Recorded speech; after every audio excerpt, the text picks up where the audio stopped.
Gonna have to make it through the crowd. I can't take crowds. Just can't handle it. The luggage. I'm just not gonna make it. I'm tightening up. I can't go on. No time to waste. I need to find out what's in that locker. I can't make it. Too many people. Too many people.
Gonna have to make it through the crowd. I can't take crowds. Just can't handle it. I'm just not gonna make it. Maybe I could come back later, when there's less of a crowd. No time to waste. I need to find out what's in that locker. The luggage lockers. They're on the other side of the station. I can't make it. Too many people. Too many people.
Jason! Dad! Jason! Dad! Jason!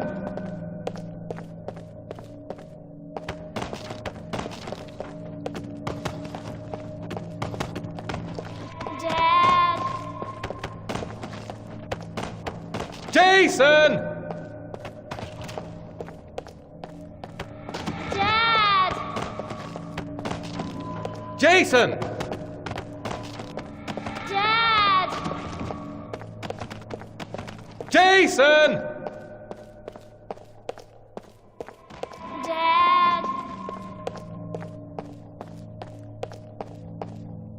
Jason! Dad! Dad!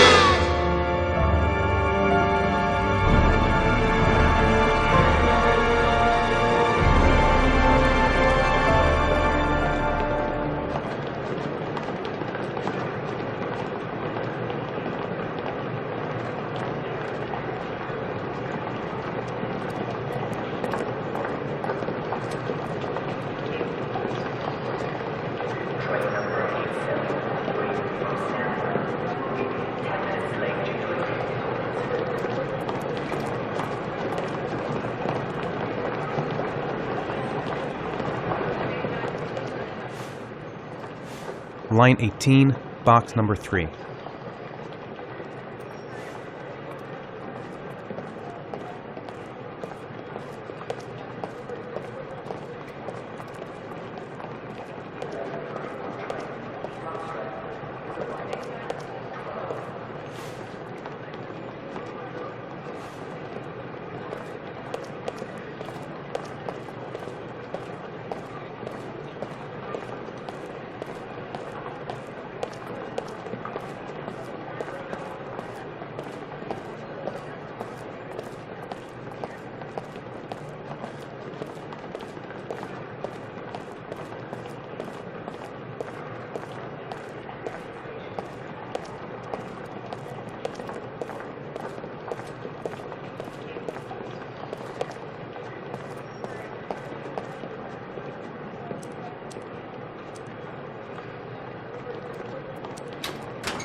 According to our sources, a child disappeared from the Stanton district yesterday evening. He was last seen playing in the park with his father.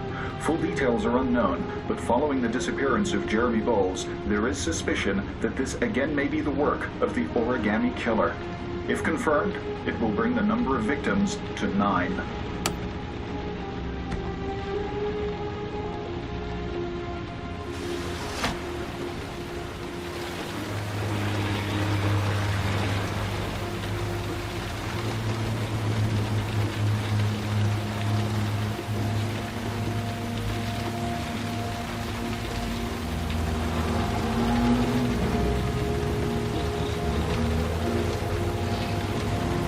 The box from the locker. What am I going to find inside? I took a room in the first motel I saw. Am I the one who put this box in the locker? I don't remember. Gotta open it and find out what's inside. A shoebox. What's the connection with Sean's disappearance?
Dad, Sean. where are you? I'm so cold. Dad! Dad!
The killer is white, aged between 30 and 45. He doesn't act on impulse, but plans his crimes in a very meticulous fashion.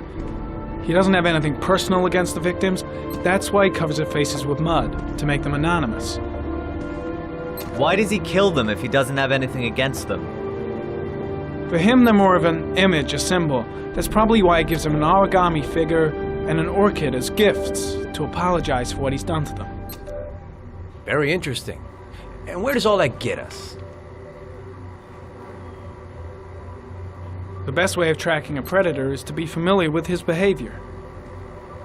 That may be true in novels, but there's a child's life at stake here. Continue, Jaden.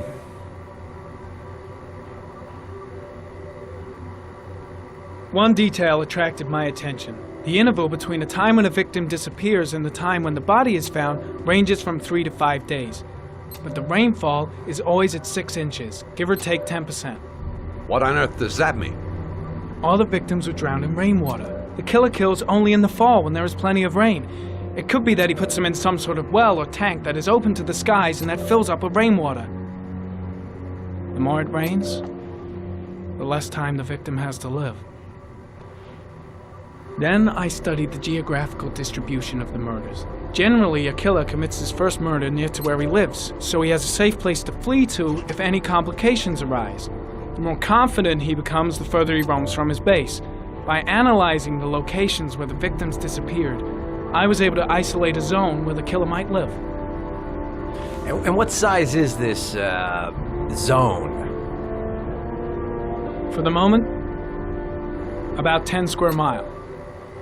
Oh, great. There must be 10,000 people live in that sort of area. You gonna question them one by one? The more clues we get, the more we can reduce the zone. We can then cross-check it with our list of suspects and identify the killer. So what's next?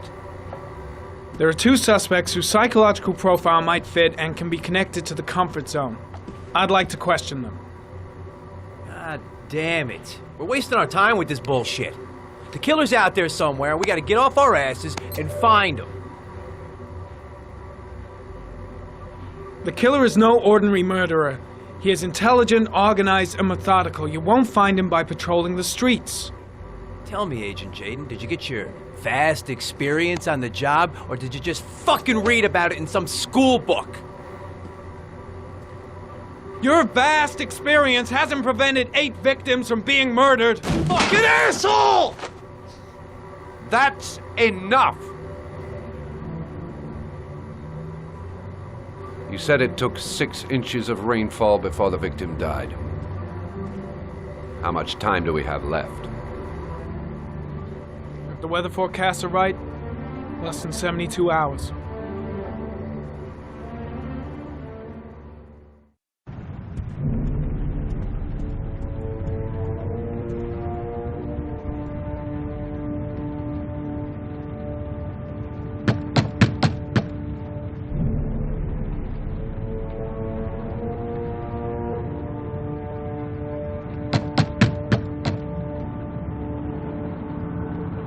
No answer.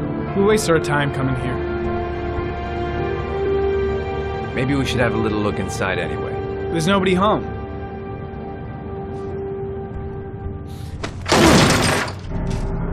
There is now.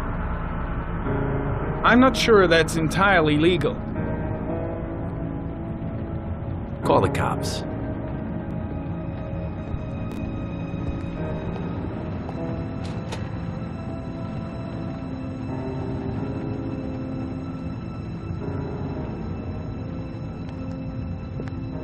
Looks like Nathaniel Williams is a pretty religious guy.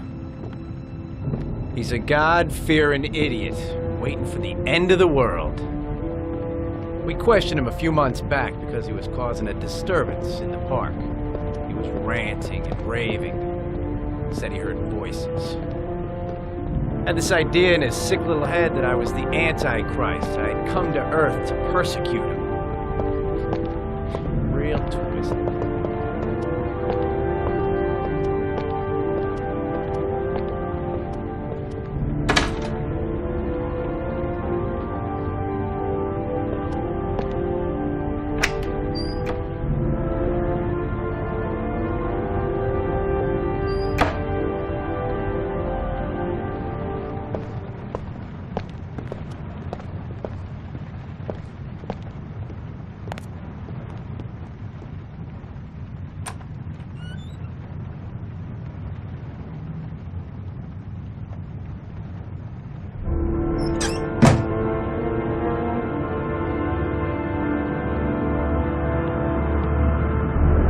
The walls are covered with writing. Quotations from the Bible.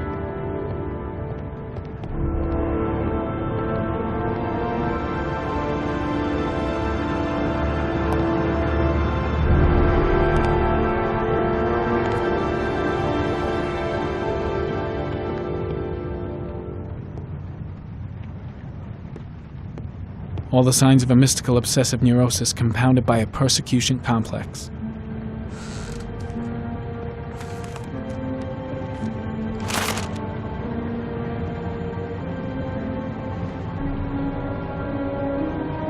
Good timing, Nathaniel. Just the man we're looking for. Angels and ministers of grace defend us. I'm Agent Norman Jaden, FBI. I'd like to ask you a few questions. As God is my witness, I haven't done anything. I'm innocent. Relax. Nobody's accusing you of anything. We just want to talk. Nathaniel, do you remember where you were last Tuesday at 4:30 p.m.? Here? I was here. I was praying. All day. Was there anybody with you? No. No, I was alone. Why all the crucifixes? You afraid of something? The hour is nigh, and the wrath of God shall strike men down. I'm preparing for the end of the world.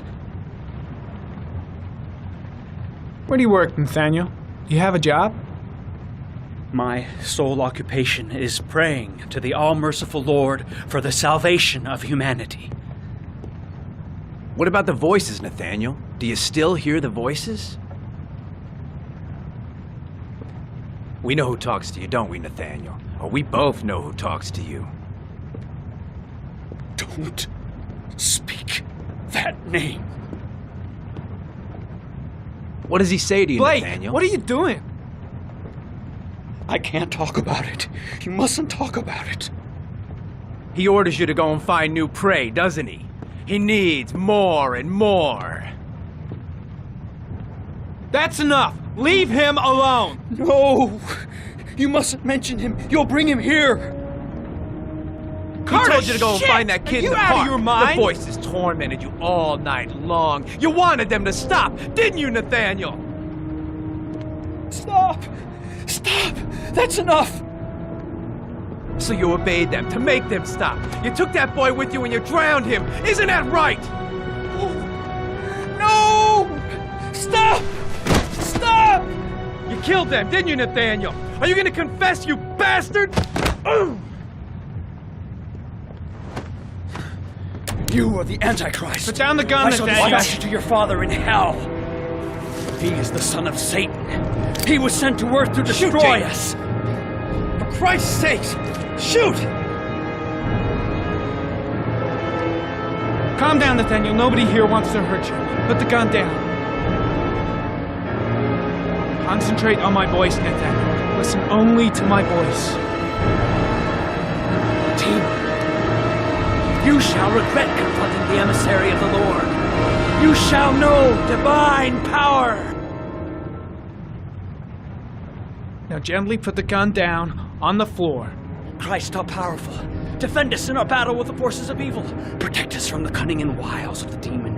May God Almighty manifest the power of His empire, and may divine power cast Satan and all the other spirits that prowl the world in search of souls into the darkest depths of hell. Keep calm. Everything is going to be fine, Nathaniel. Back away, slowly.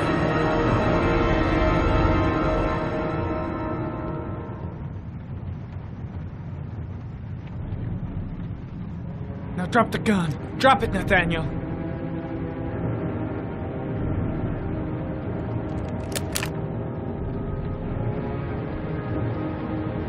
Put your hands on your head. Turn around.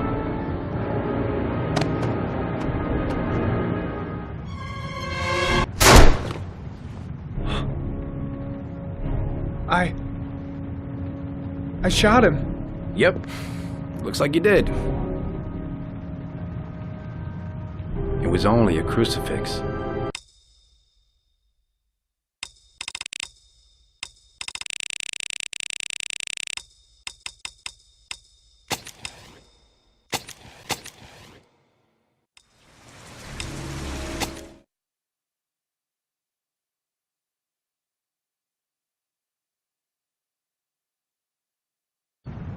What about the voices, Nathaniel? Do you still hear the voices? We know who talks to you, don't we, Nathaniel? Or we both know who talks to you. Don't speak that name. What does he say to what you, are you Nathaniel? doing?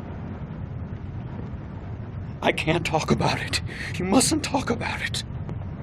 That's He orders enough. you to go and Leave find him new prey, alone. doesn't he?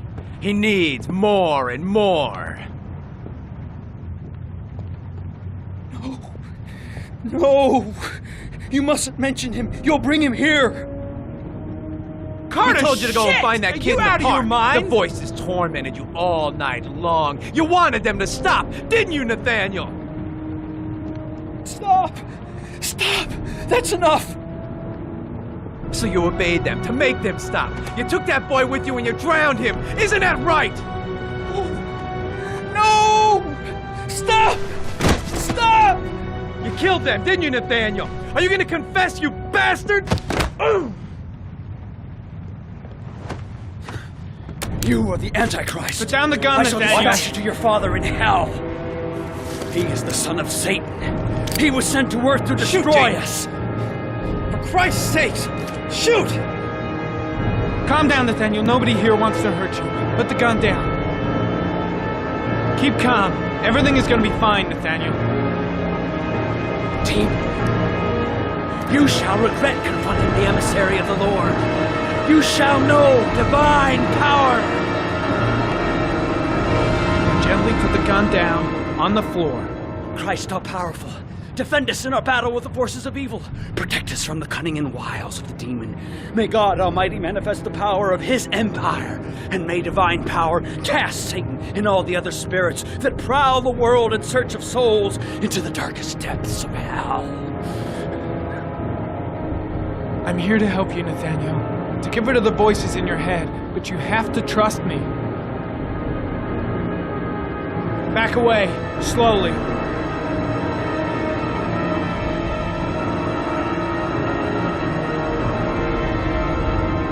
Now drop the gun. Drop it, Nathaniel.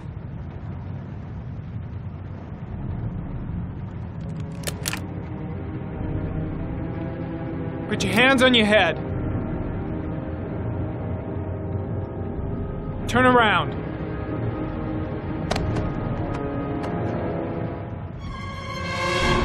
motherfucker! In the name of the Lord, I exorcise thee, Satan.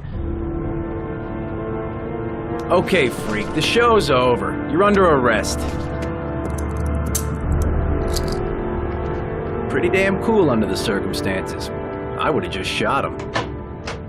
A gun isn't the answer to every problem, Blake. Maybe not, but most of the time it helps.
No answer.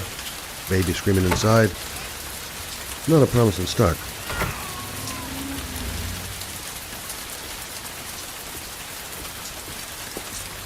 Baby screaming and no answers?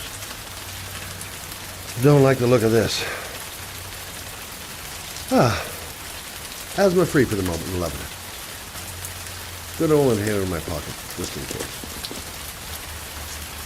Susan Bowles, mother of the origami killer's latest victim. Maybe she knows something about the circumstances surrounding her son's death. Goddamn wound still hurting me. Need to keep my nose clean for a while.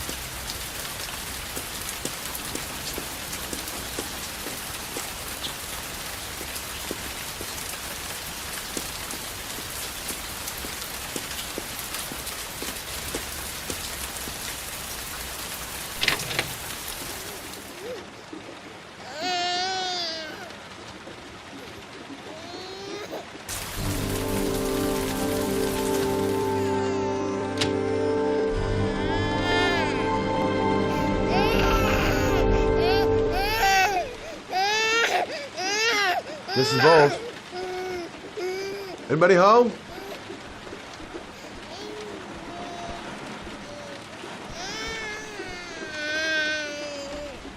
Hello, little cutie. Oh? You looking for your mama?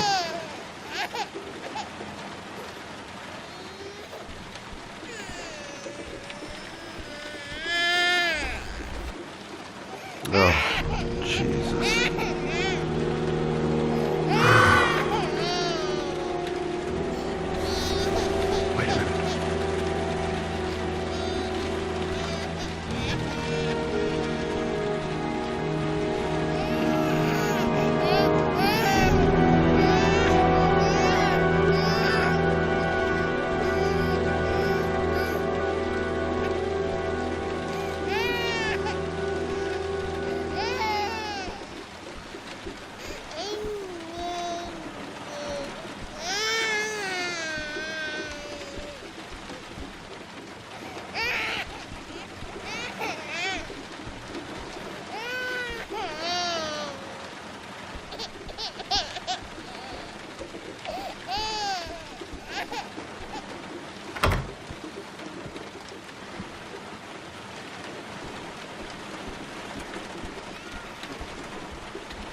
Mrs. Bowles? Mrs. Bowles, are you there?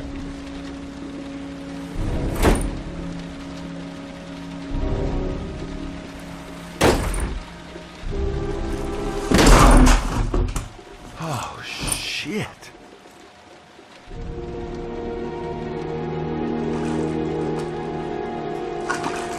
Mrs. Bowles! Mrs. Bowles, can you hear me? Wake up! Wake up!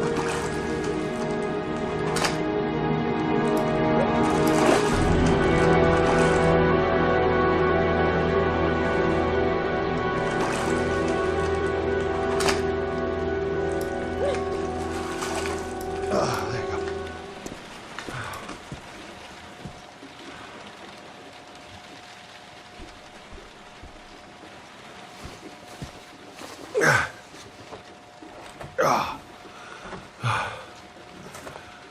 I'm gonna call an ambulance. No, I don't want to go to the hospital. Please. Okay. You got something around here I can dress this wound with?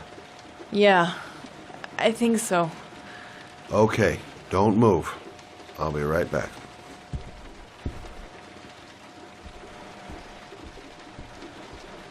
Quick, she's losing blood. I gotta hurry.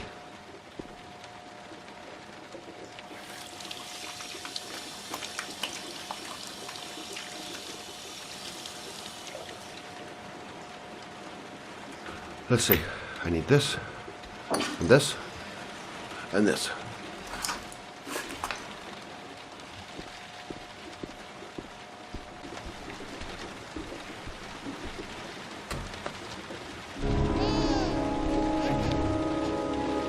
Stay with me, Susan. Susan, do you hear me? Susan, stay with me.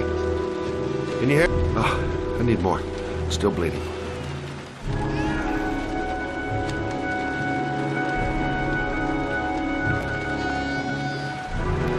Not perfect, but it'll do. I'm here for you, Susan. You'll be all right.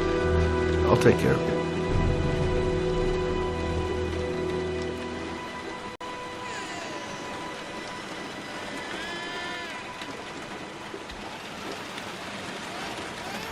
There, I done what I can.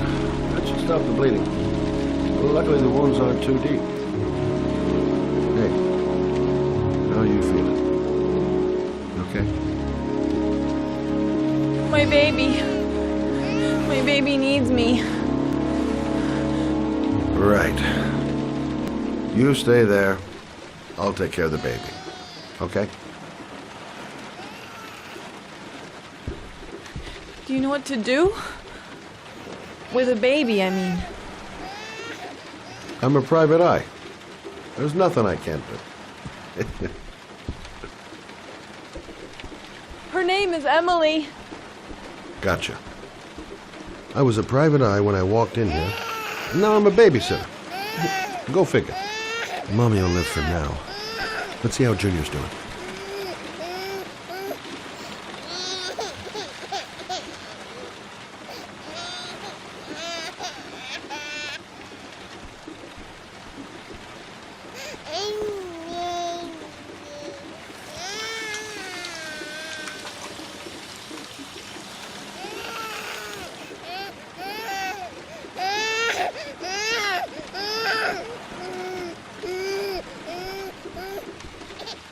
Hi there, Emily.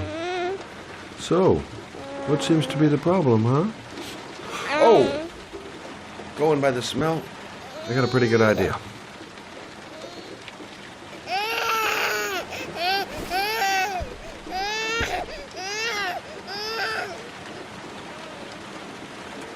Okay.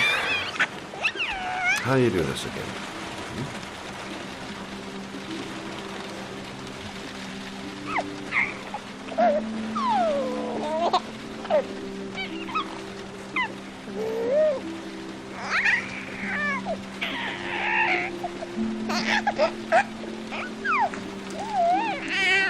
No, brother, that's not the right way. Okay. Let's start again.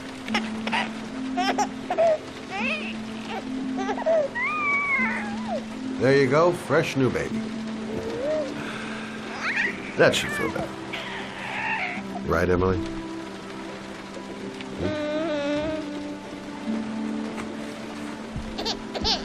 Hey, what's the matter? I thought we solved the problem.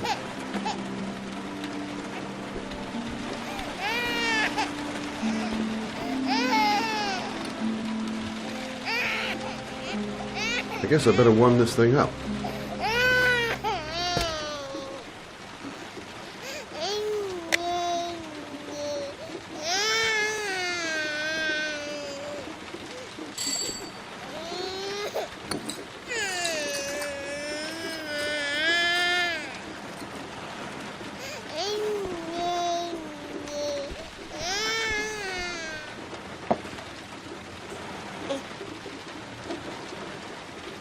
Oh, Emily, are you hungry?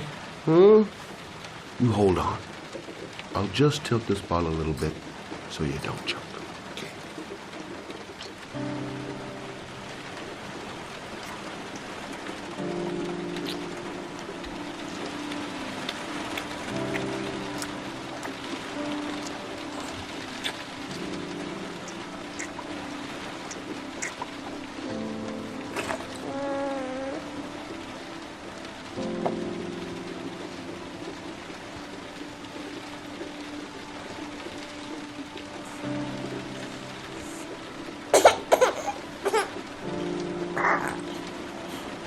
Oh, good job, Emily.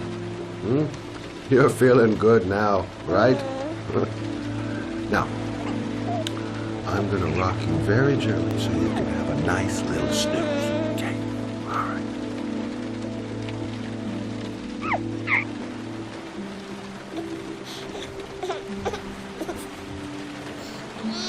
Okay, I'm sorry.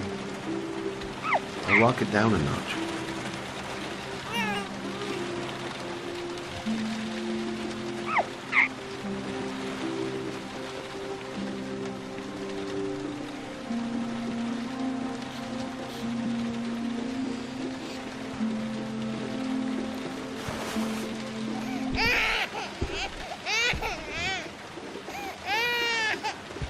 Oh, sorry, kid.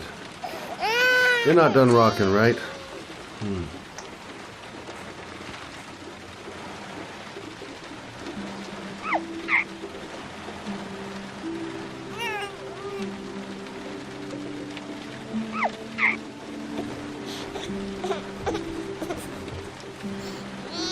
Okay, I'm sorry.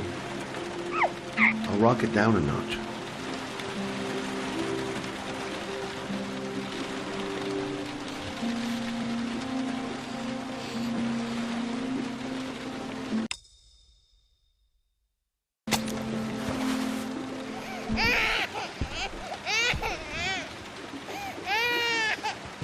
Oh, sorry, kid.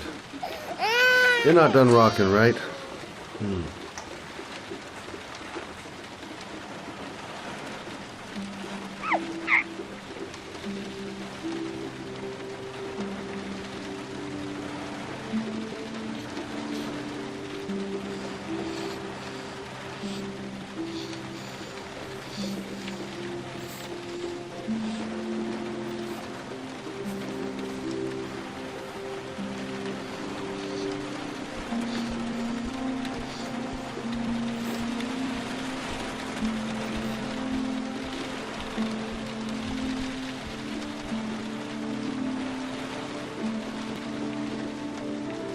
Thanks for looking after my baby.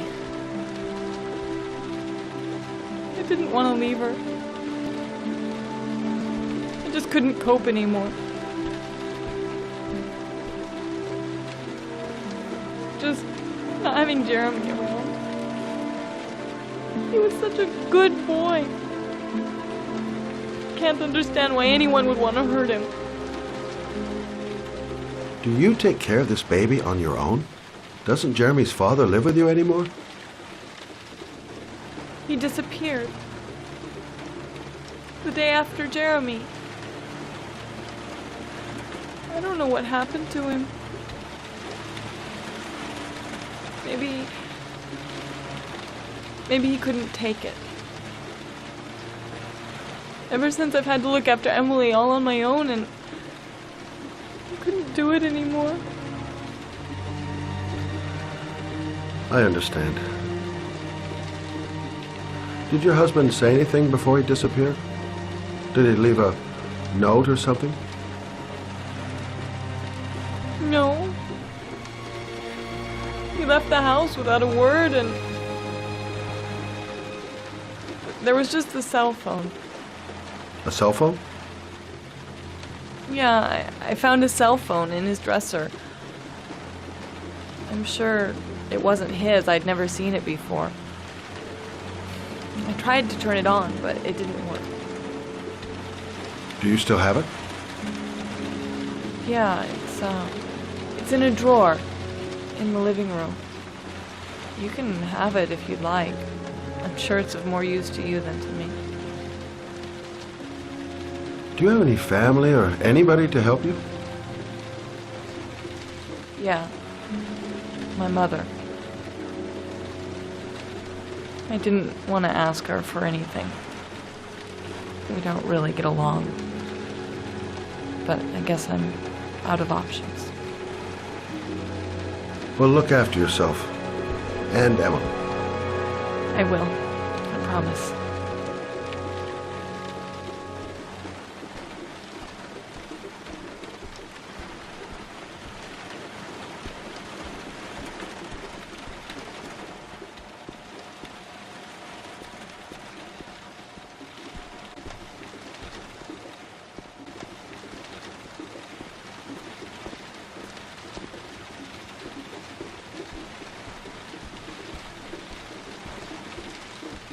Good luck, Emily. You take care of your mama.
Can't stop thinking about that well. Sean seemed exhausted. But at least he's alive. I'll do anything to get him out of there. The parking lot ticket and the origami figure leads to this garage. What am I going to find here?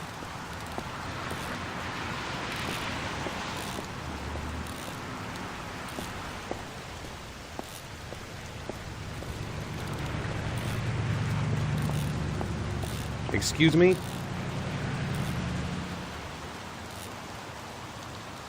Hey! Oh! Huh. Sorry. Didn't see you. What can I do you for? I'd like to get my car.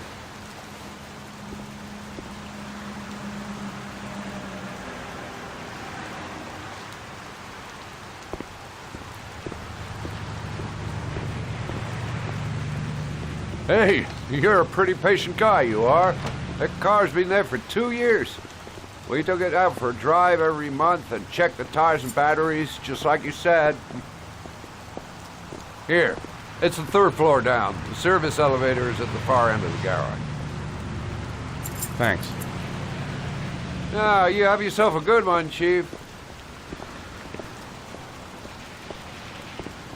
Have I been here before? Don't remember it. A car? Why am I being sent to look for a car? Car's been here for 2 years. What does that mean?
Your destination is 4 miles from here. Leave the parking lot and take the first right.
You have reached your destination. Are you ready to show your courage in order to save your son? Listen carefully. Take the highway and drive against the traffic for 5 miles. If you haven't reached your destination in 5 minutes, you will have failed. I can do it. I'd do anything to save my son. If I succeed, I'll get more letters for the hangar. It's my only need. No turning back now.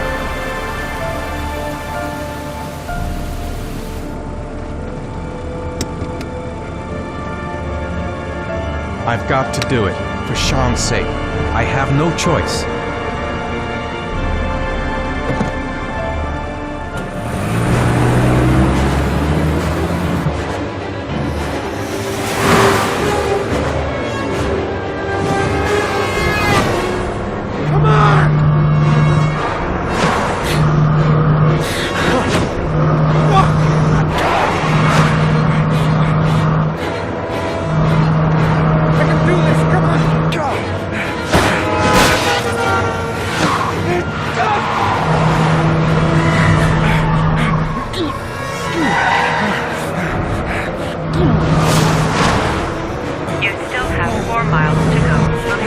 reach your destination.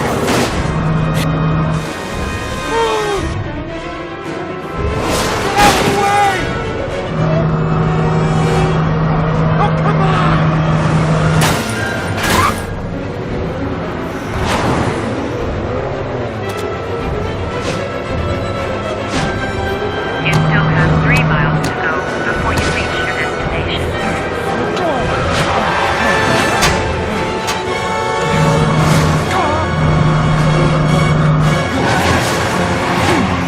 You still have 2 miles to go before you reach your destination.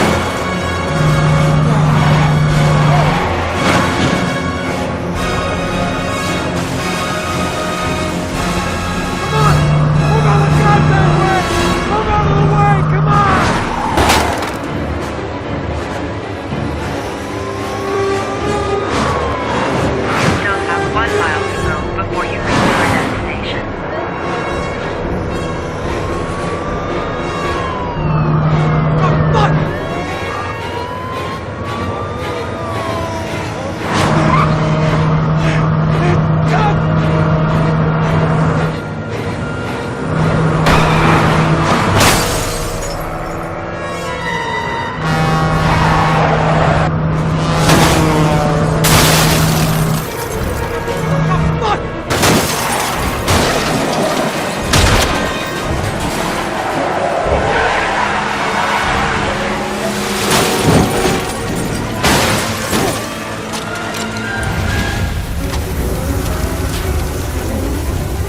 Destination reached. Please press the screen. Destination reached. Please press the screen. Destination reached. Please press the screen. Destination reached. Please press the screen. Destination. Your reward is in the glove compartment. The key is inside the GPS. Your reward is in the glove compartment. The key is inside the GPS. Your reward is in the glove compartment. The key is...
atmosphere here is one of concern, as there is still no news of 10-year-old Sean Mars, who disappeared yesterday. A recent report indicates that the police are now treating this as another kidnapping by the origami killer. If this information is confirmed, he may still be alive, as the previous victims were all killed 3 to 5 days after their abduction. Obviously, time is running out fast. Hello there, Investigators sweetheart. trying to find the child. What can I do for you? Michael Nettie for ICA. I'd like a room. For you? Anything. Feeling the register.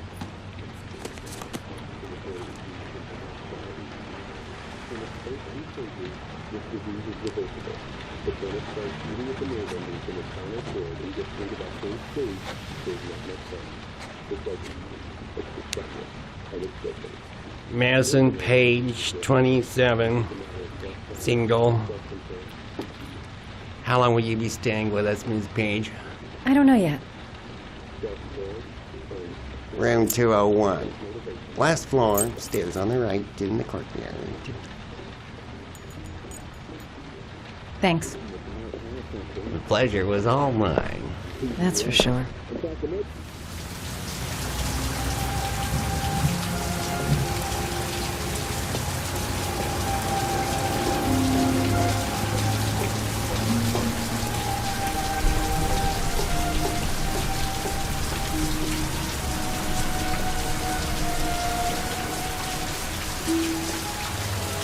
That obnoxious receptionist better not have a spare key to my room. The thought of it leaves me in a cold sweat.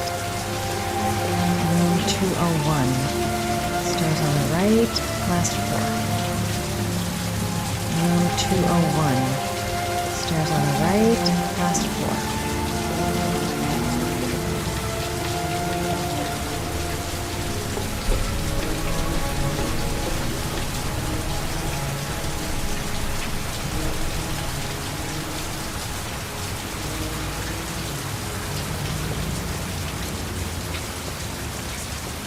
Sir? Are you all right? I'll call an ambulance. No ambulance. You're badly hurt. You need a doctor. Please, just help me to my room. It's number 207.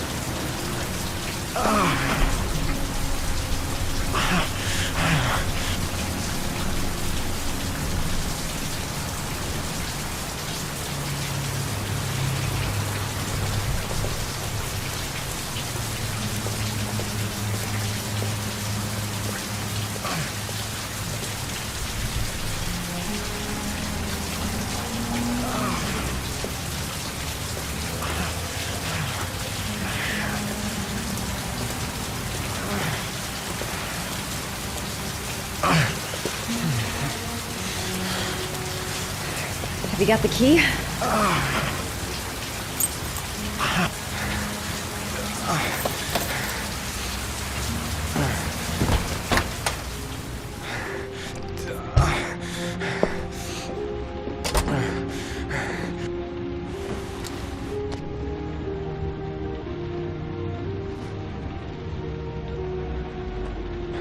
You're really in bad shape. You should see a doctor.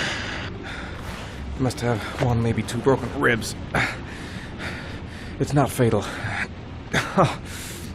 But it's sore as hell. Your head is bleeding. It looks deep.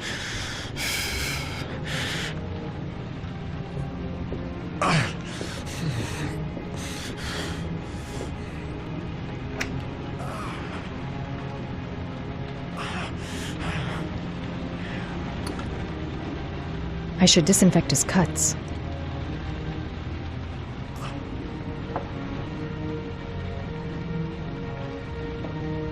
Necophren 100 antibiotics, administered to combat infection.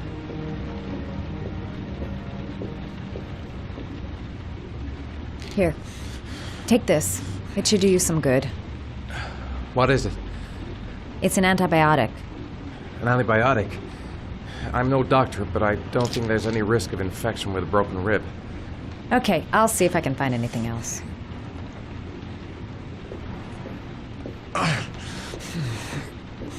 He's in trouble. I can't just walk away and leave him like that. I'll help him first and ask questions later. Paraphenol anti-fever. Administer only in cases of high fever.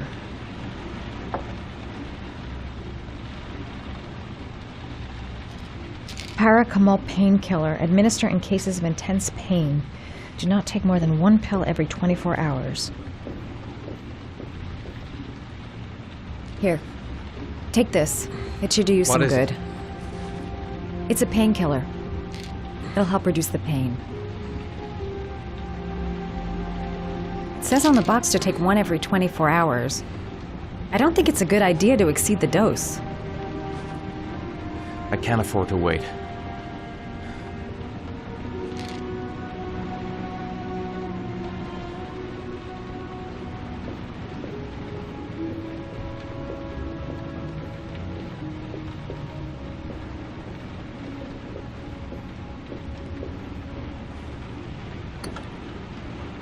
I should disinfect his cuts.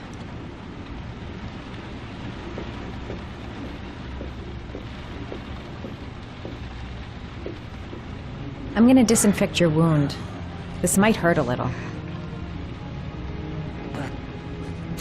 Sorry. Are you okay? Sorry. I'll try to be more careful.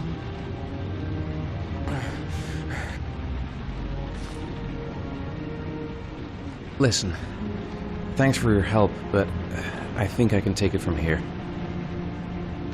Right. I better go. By the way, I'm Ethan. Madison.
Why didn't you shoot?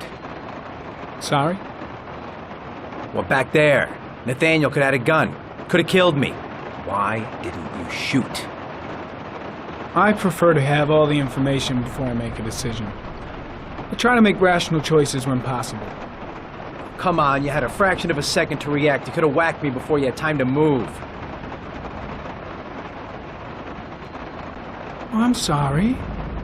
I thought you were a tough guy, a street cop who's being through the mill. I didn't think you'd scare so easily. Why don't you fuck off, Norman?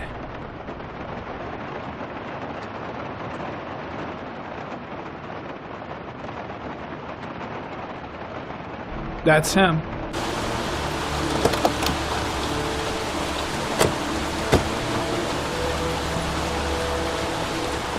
Miroslav Korda? Yeah? Lieutenant Carter Blake, I'd like to ask you some questions.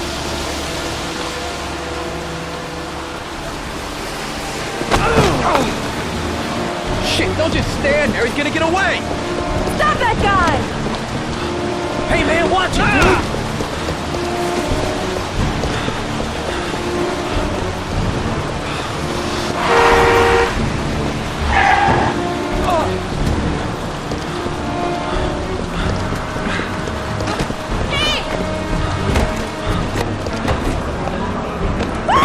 Hey, watch it, man! Whoa!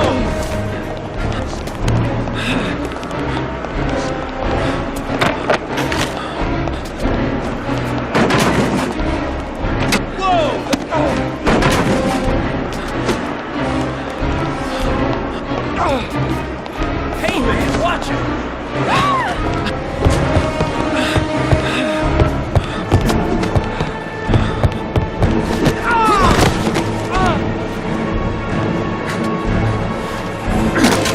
Hey, man, what's your problem?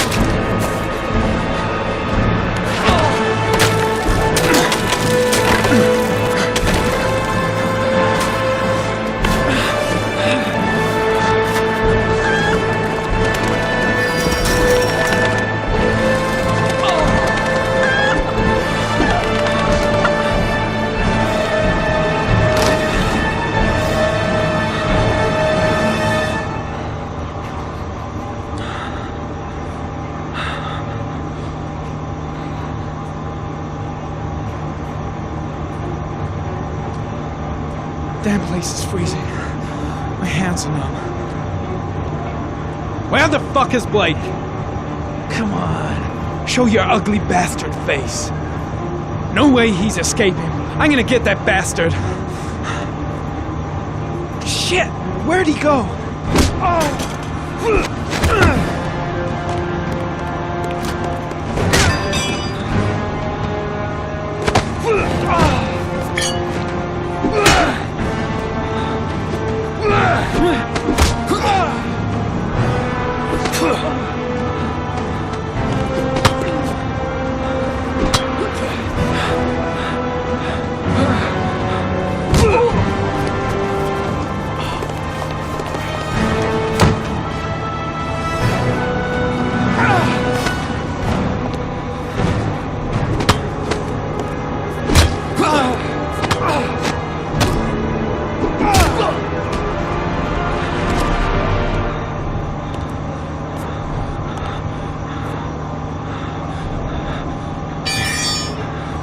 This time it looks like we got our origami killer.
I've seen the parents of all the victims.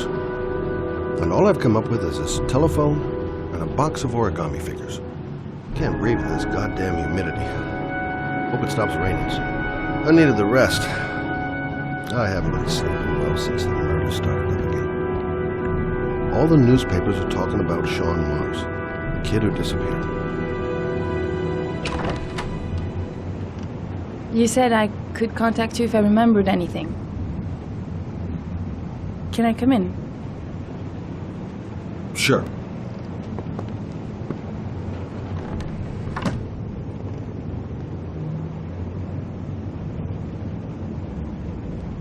Let me take your coat.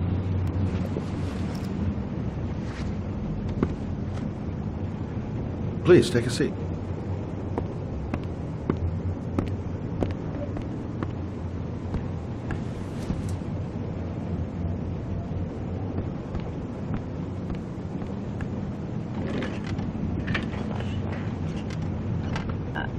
I just remembered something. Maybe it's not important, but a letter arrived in the mail the morning Johnny disappeared. A letter? What kind of a letter? It was addressed to Johnny's father. I don't know what was inside it, but he read it and then he left. That's the last time I saw him. And you think there's a connection between that letter and Johnny's death, is that it? Do you remember anything else about the letter? Well, I don't know why, but I kept the envelope.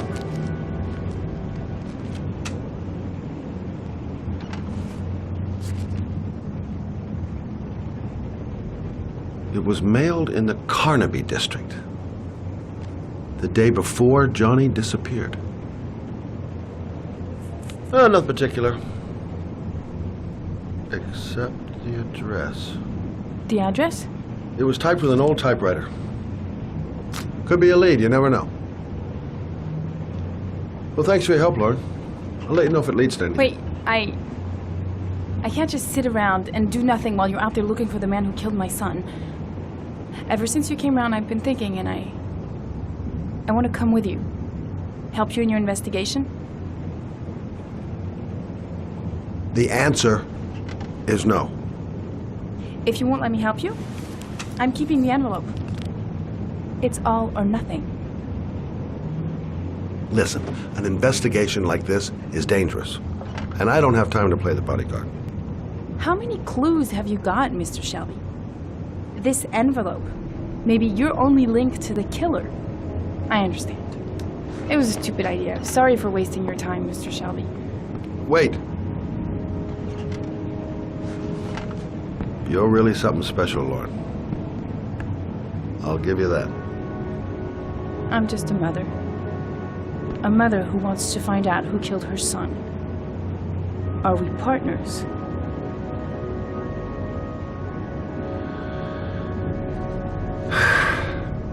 We're partners.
Maybe you better stay in the car. We're partners, remember? Wherever you go, I go.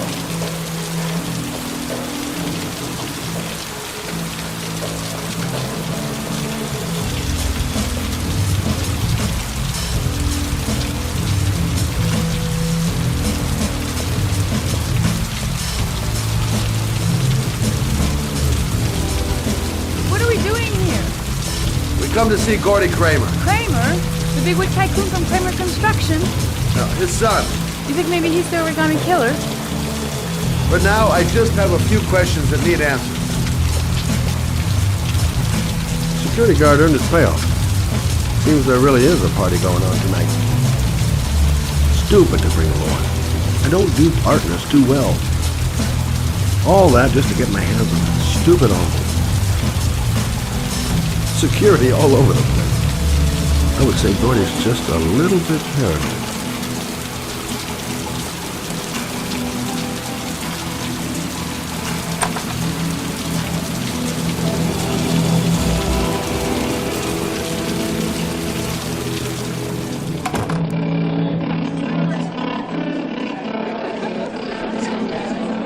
What a joint! Kramer must be loaded!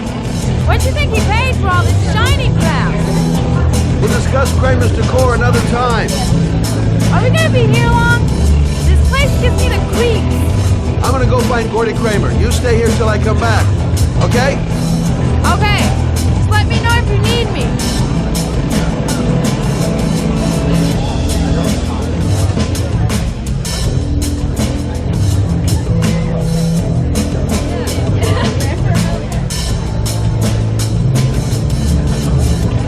Music's a little loud, isn't it?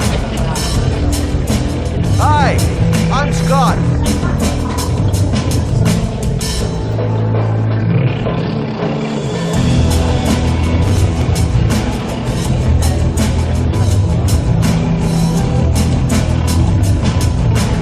You okay? I really don't like this place. Did you find out anything? I want to get out of here. Not yet. Gordy's a hard man to meet. But I'm going back in. Hang tight.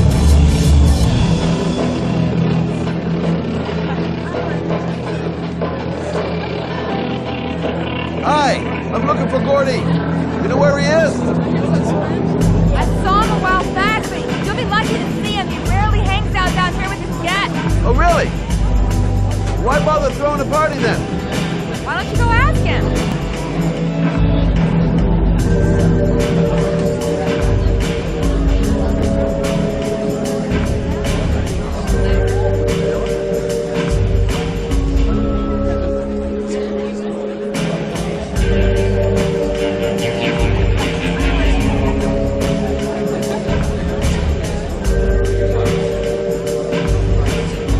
Whiskey straight up, no ice.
Okay, gotta find Gordy Kramer.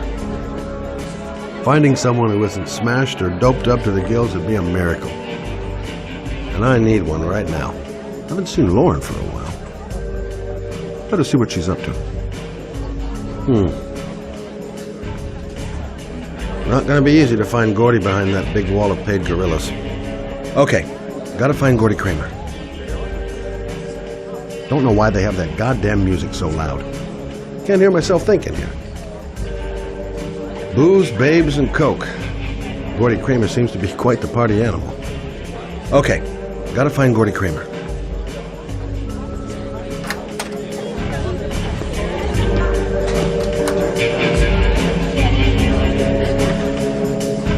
Hi! Great party,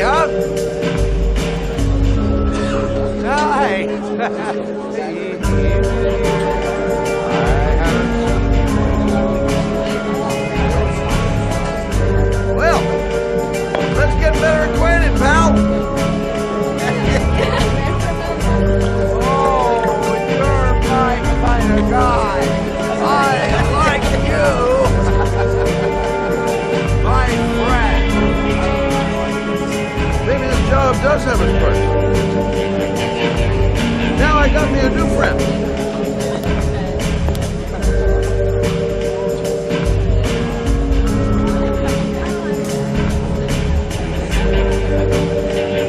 Hey, good-looking girl. Keep your mind on the job, Scotty.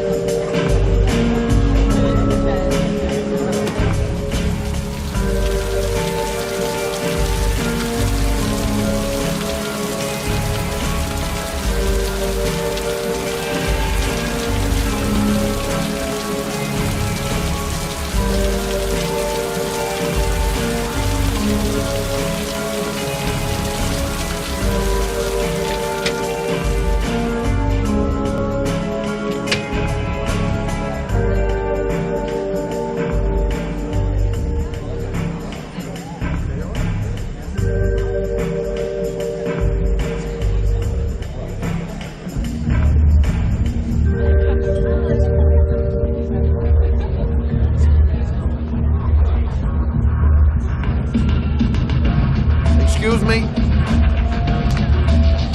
Nobody allowed upstairs.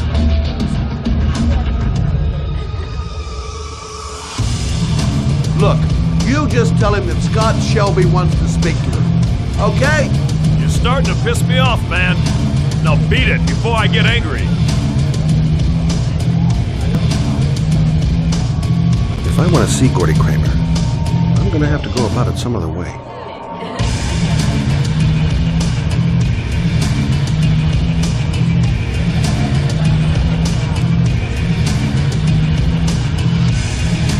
Those two goons and me seeing Gordy don't mix. I'm gonna have to think of another way to get rid of him. So, did you find Gordy? He's upstairs, but he's got two goons blocking the way. Do you want me to handle them? Hey, what are you gonna do? Knock him out with a pair of high heels? Leave it to me! Just be ready to go as soon as they leave the stairs.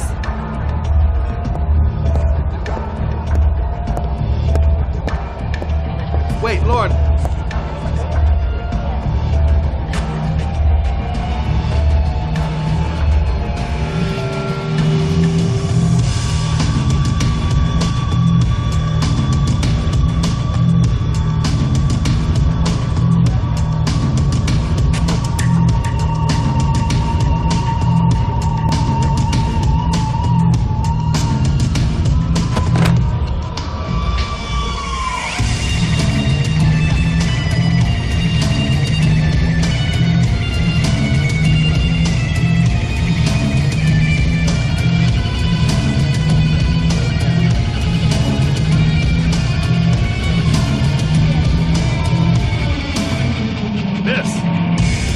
Miss, are you all right? Hey, wake up. Good? Shit. Someone's gonna OD on the dance floor.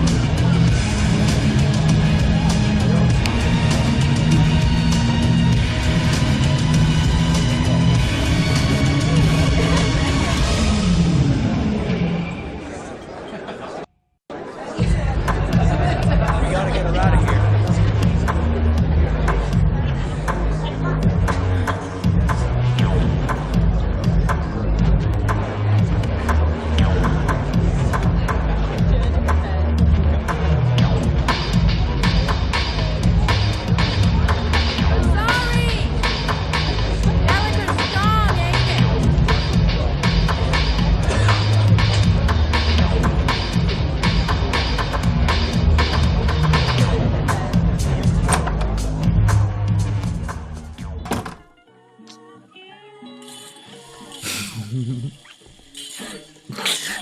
Mr. Kramer?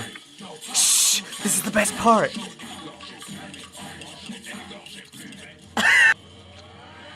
My name is Scott Shelby. I'm a private detective. I'm investigating the case of the Origami Killer. I'd like to ask you a few questions.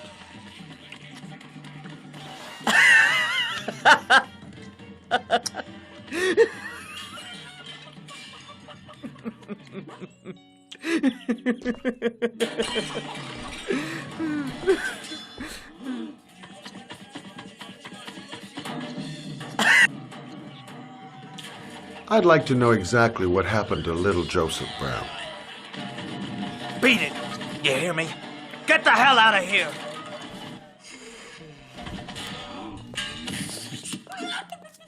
What do you want? A witness saw little Joseph Brown get in the back of your limousine. That was the last time anybody ever saw him. Now, I know you've been arrested and interrogated until your father made a little phone call and the file was closed. I'd like to hear your version of the facts. The kid was lost. I just offered to drive him home. The police arrived, I explained the misunderstanding, and I was released. End of story. Nothing to get excited about, right?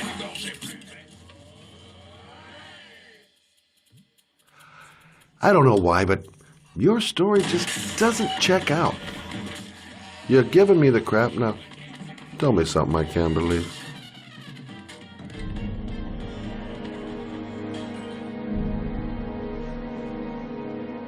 Very well. I'm the origami killer. I get my victims into my car. I drown them in rainwater. Then I dump them on a wasteland with an origami figure in one hand and an orchid on their chest. I do that because I'm bored, Mr. Shelby. And it's a creative and entertaining way of having fun. Is that good enough for you? Or do you want more? This interview is over. Get rid of this clown!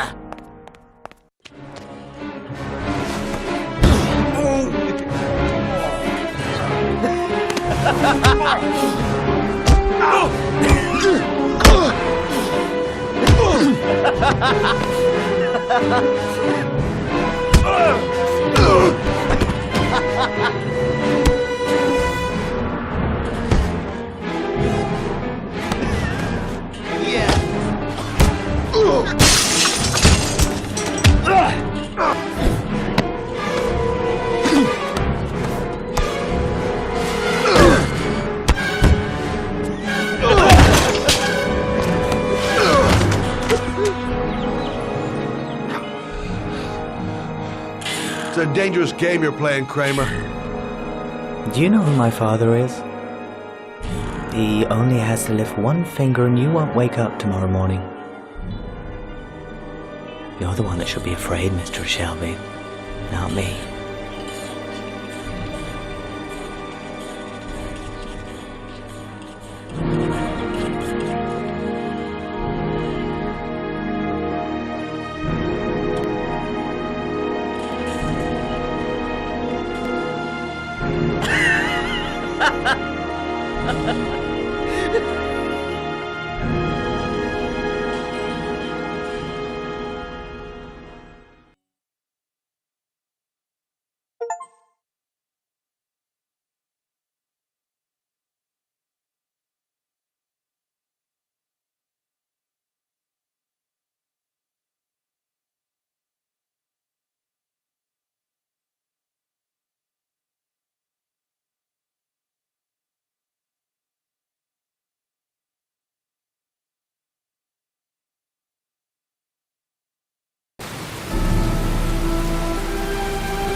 Now where am I supposed to go? There must be a clue or something. What the hell am I supposed to do here? The origami figure was in the form of a butterfly. So, am I looking for a butterfly? This is the old Pico power station. I thought it was abandoned. It might be a trap. I'd better be careful.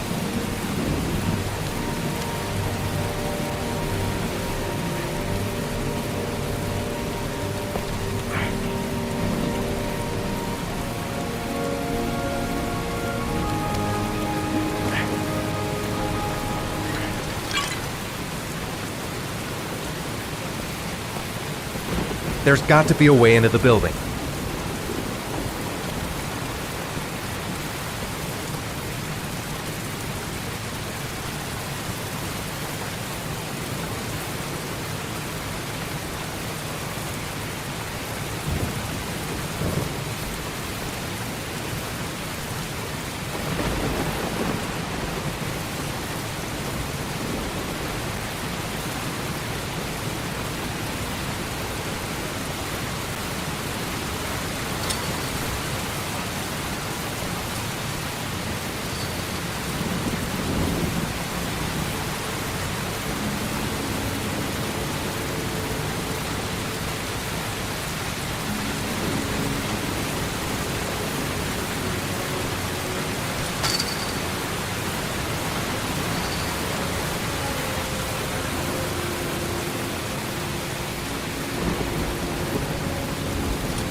Electrical condensers. Going by the sound of them, they're still active.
Glass. Broken glass. Sharp as a razor. Impossible to go back. I'm gonna have to crawl through it, slowly, so I don't tear up my arms.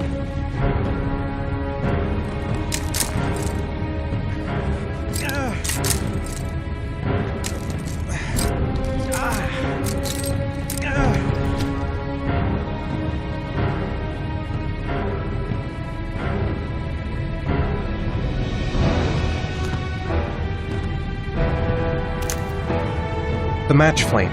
It indicates where the fresh air comes from. All I have to do is follow the wind.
Right.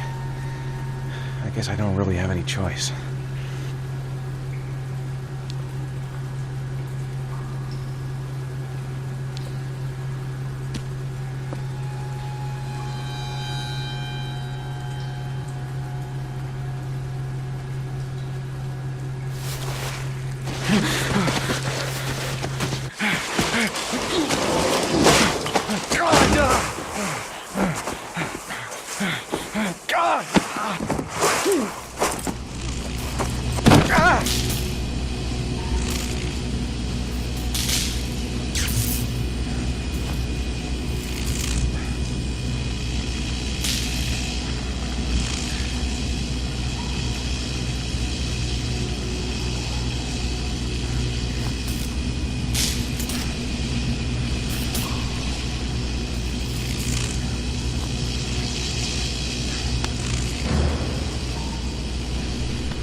Son of a bitch! Oh!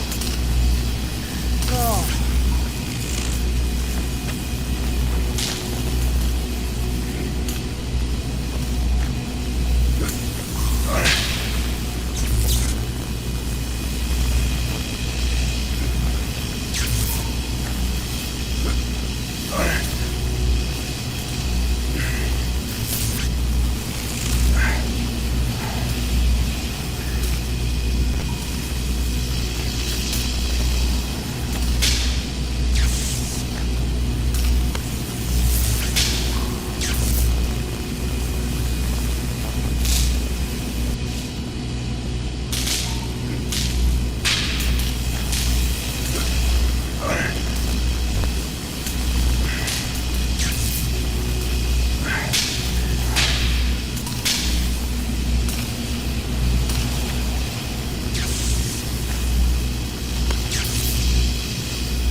I didn't come this far to give up now.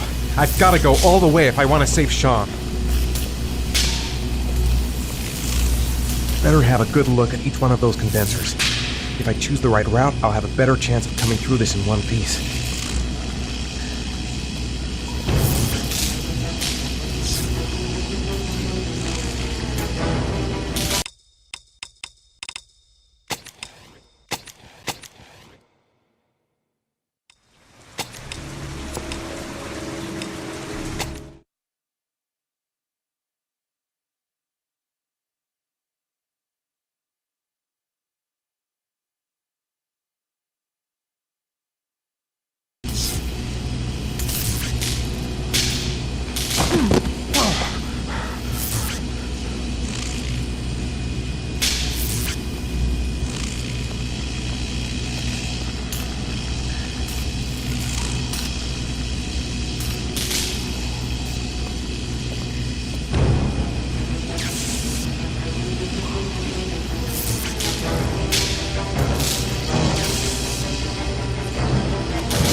Oh my god.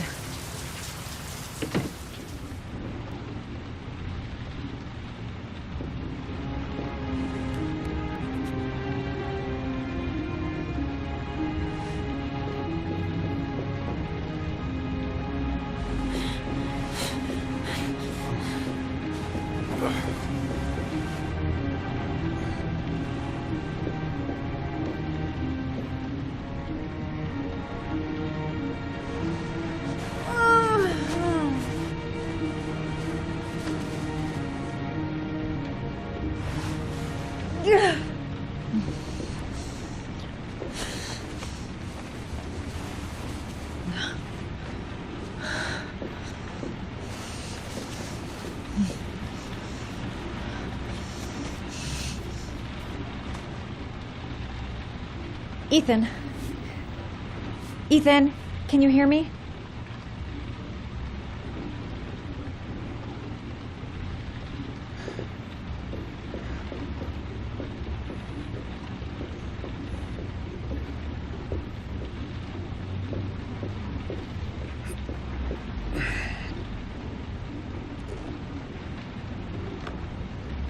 Origami figures.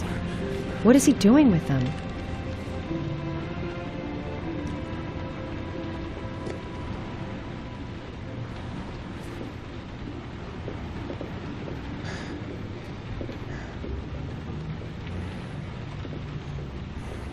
Oh my god. What happened to him? Calm down, girl. There must be something I can do to help him.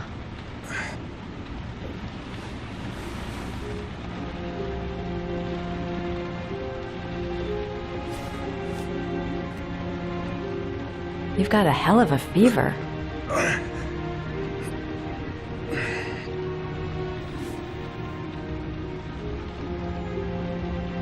Are those burn marks on your chest?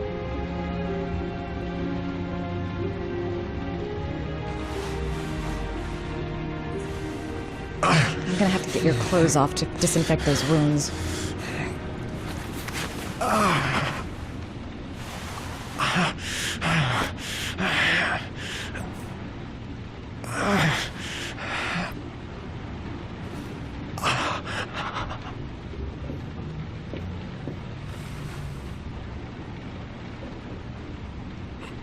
Those are serious burns.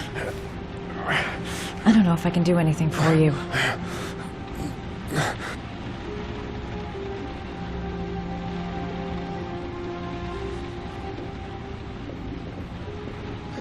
Okay. The first thing is to keep calm. I'm gonna give him first aid. He's burning up. He's running a fever. I've never seen anything as bad as this before. How did he get this way? Okay. The first thing is to keep calm. I'm gonna give him first aid.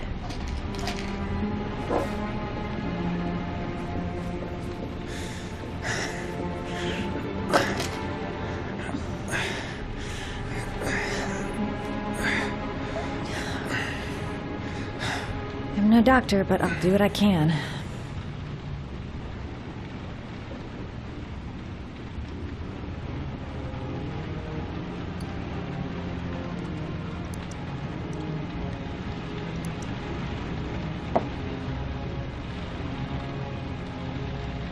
Crap. That's disinfectant. Not terribly good for burns.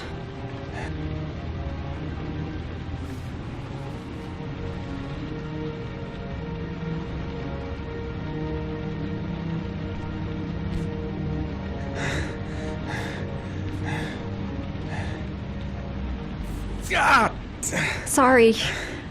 I'll go easier.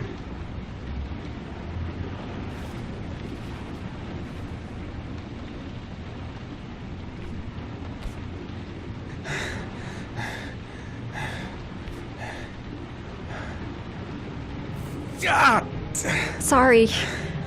I'll go easier.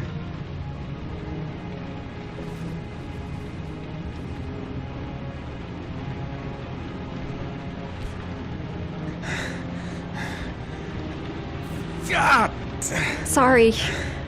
I'll go easier.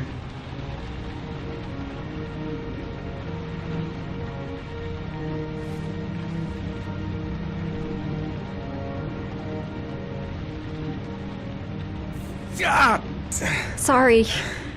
I'll go easier. Geez, I'm not sure I'm helping him.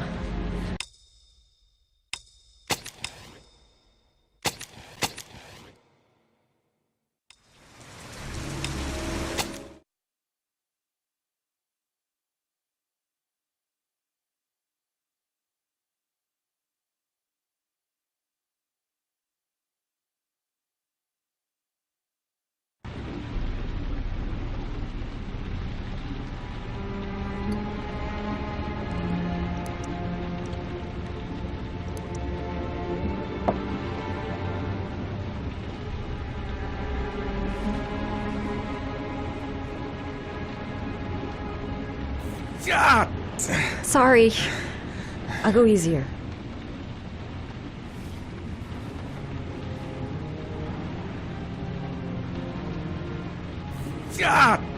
Sorry. I'll go easier.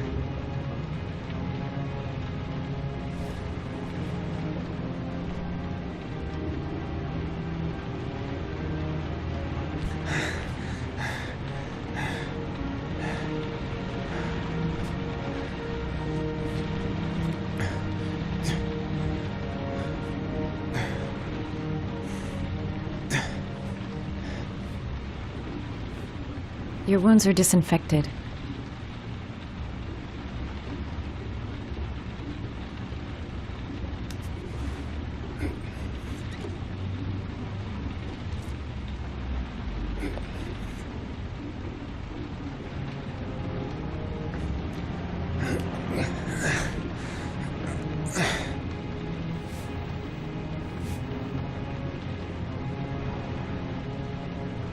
That should ease the pain.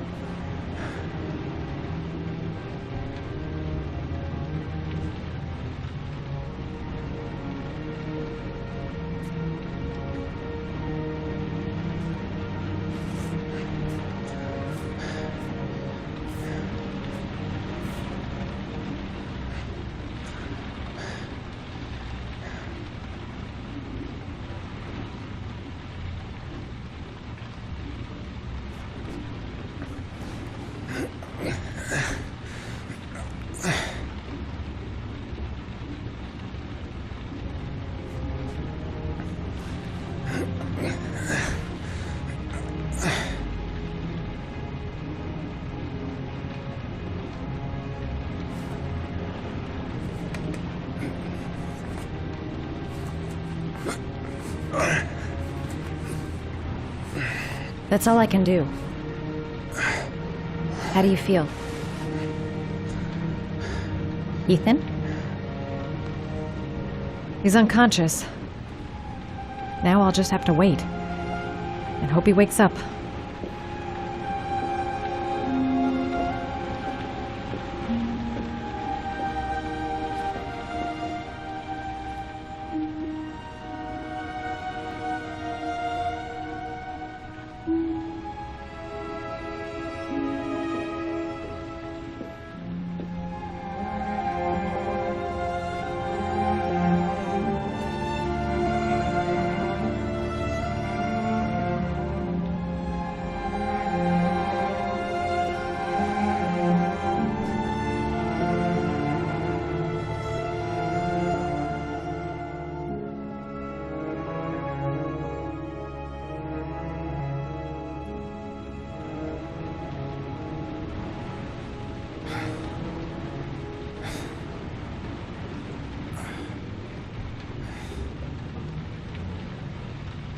How do you feel?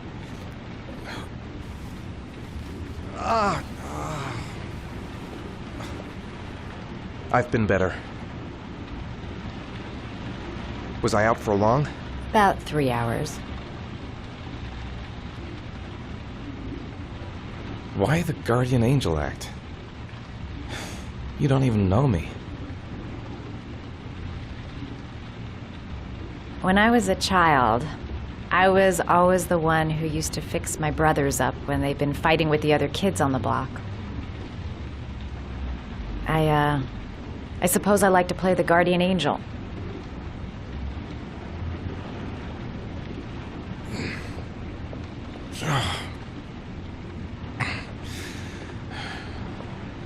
You said you were here because you're an insomniac?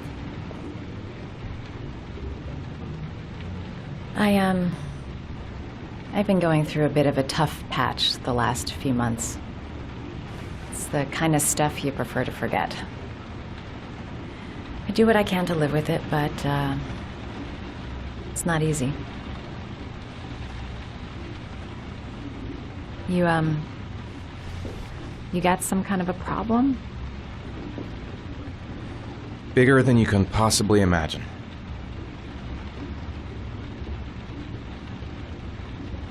You mixed up with the mafia? Owe someone money? Something like that?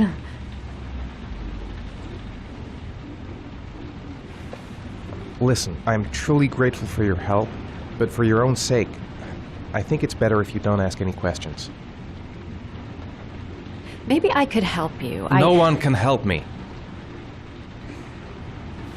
You've already done a lot, Madison. Right. I'm gonna go. Take care.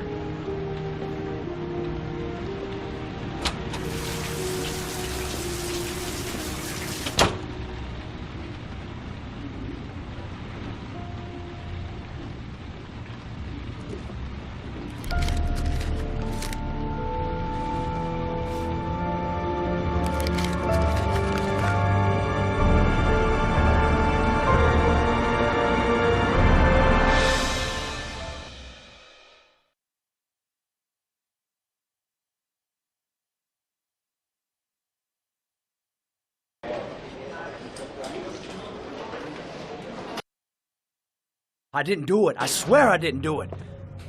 I've got nothing to do with that business. I never killed nobody. No? Then why did you run away when they came to question you? I already told you I forgot to report to my parole officer. I didn't want to go back to prison.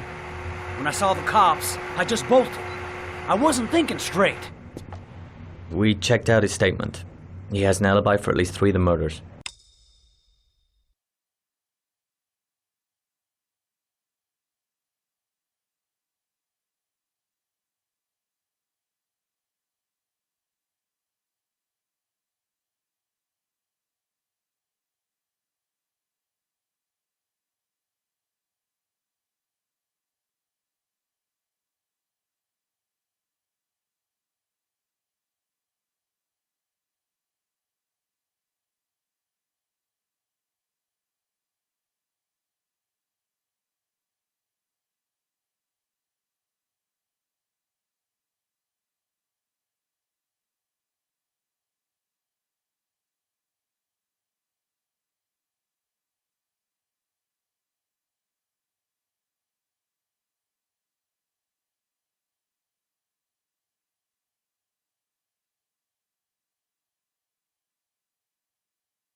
Fuck, that bastard was a perfect fit.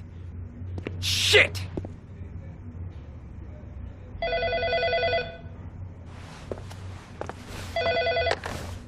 Ash? Okay. Sean Moss's mother's here. She'd like to speak with you.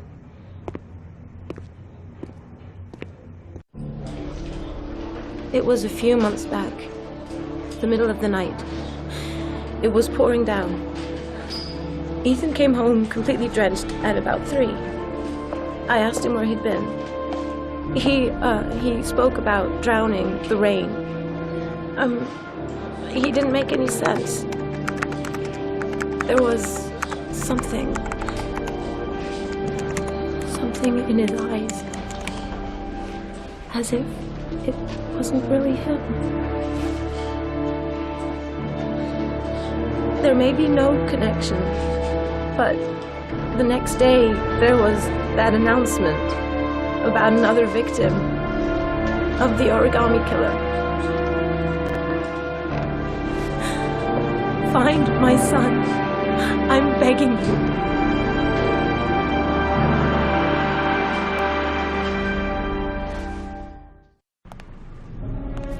I'm Police Lieutenant Carter Blake.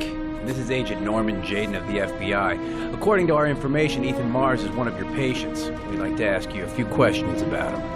I'm sorry, that's impossible. I beg your pardon? I'm bound by an oath of secrecy. Under no circumstances may I discuss my patients. My job is to find Sean Mars alive, and I don't give a damn about any bullshit oath.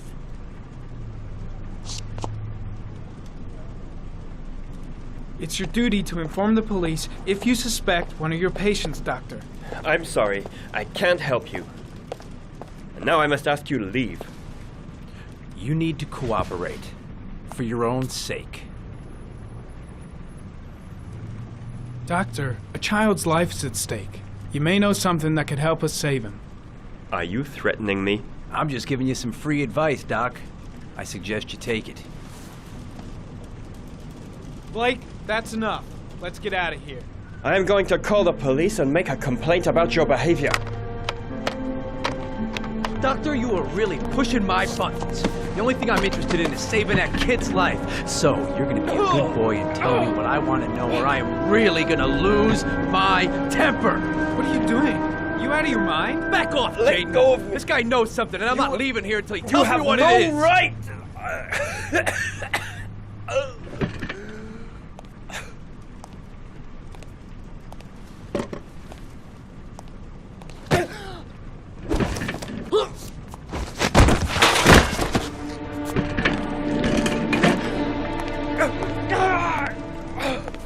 Come on, Doc. There's an easy way and a hard way. It's your fucking choice.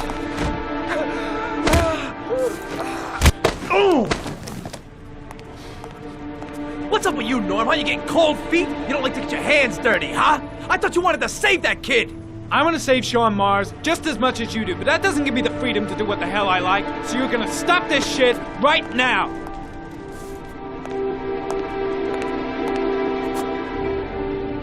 I'll get you for this, Jaden. Don't worry. I will not forget. Ethan Mars has had psychological problems since his first son died. Feels responsible for his death. Sort of morbid neurosis. He is haunted by visions of drowning bodies. A few weeks ago, after one of our usual sessions, I found this on the floor. It must have fallen out of his pocket.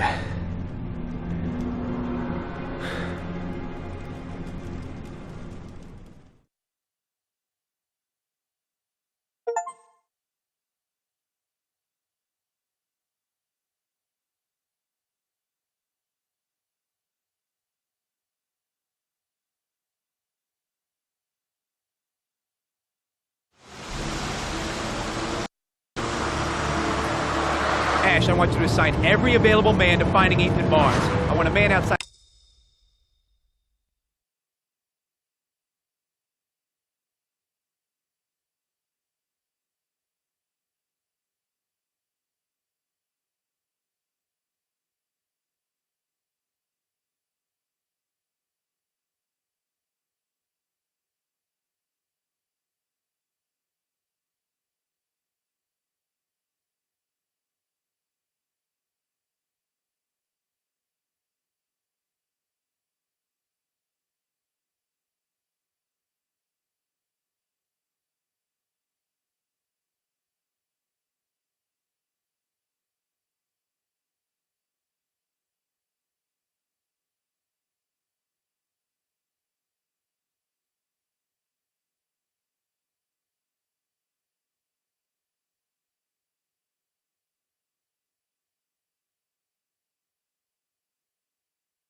at his place day and night. Notify all agencies to start looking for him. I want you to keep an eye on the train stations, the airports, the bus terminals. I want every cop in the city on his ass, so that if he moves, we know about it. Yes, Ethan Mars is the origami killer.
Nice shot.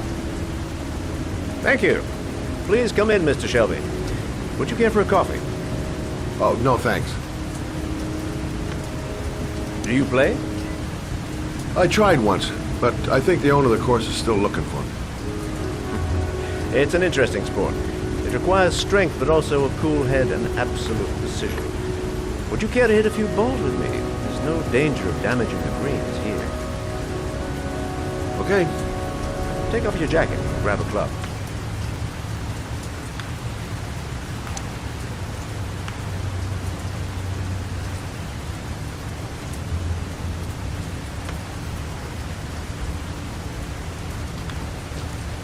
The balls are in that basket.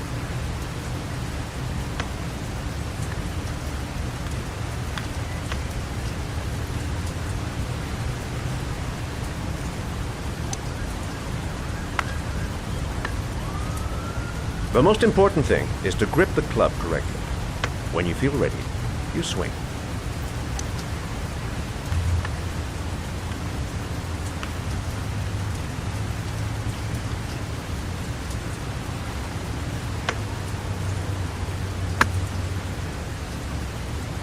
Well, it's only your first ball. You should try to strike it a little harder next time.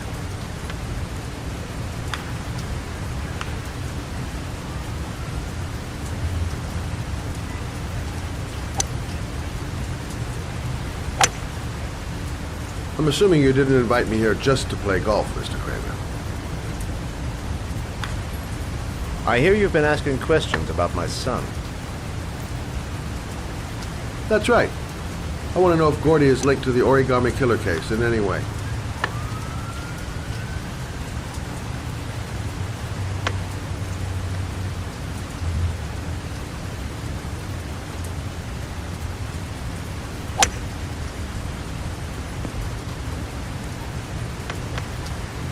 My son had nothing to do with that sordid case.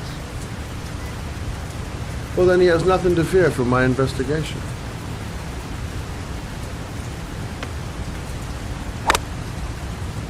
You have no business investigating my son. I told you, he had nothing to do with it.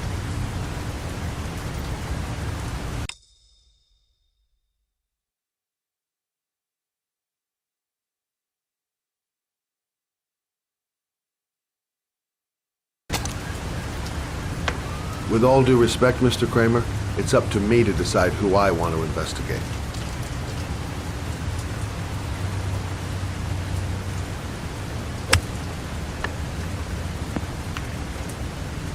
I'm an influential man, Mr. Shelby, and I pay very well for loyalty. Are you trying to buy me? Let's just say I'm trying to show you where your interest lies. How much do you want to leave my son alone? I think you misunderstood me. I don't play that game. Don't go near my son, Mr. Shelby. If you do, you'll regret it. Have a nice day, Mr. Kramer.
Porcelain lizards?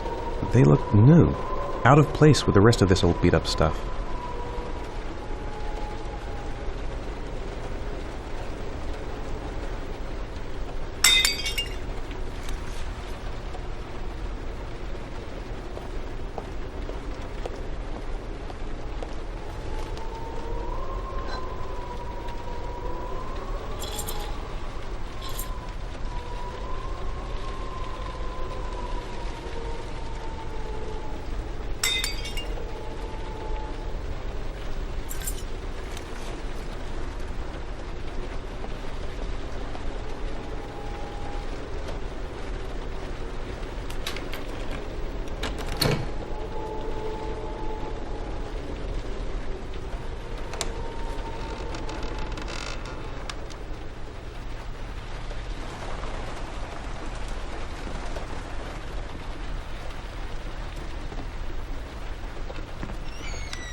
Are you prepared to suffer to save your son? You have 5 minutes to cut off the last section of one of your fingers in front of the camera. If you succeed, you will get your reward.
You have 4 minutes and 30 seconds left.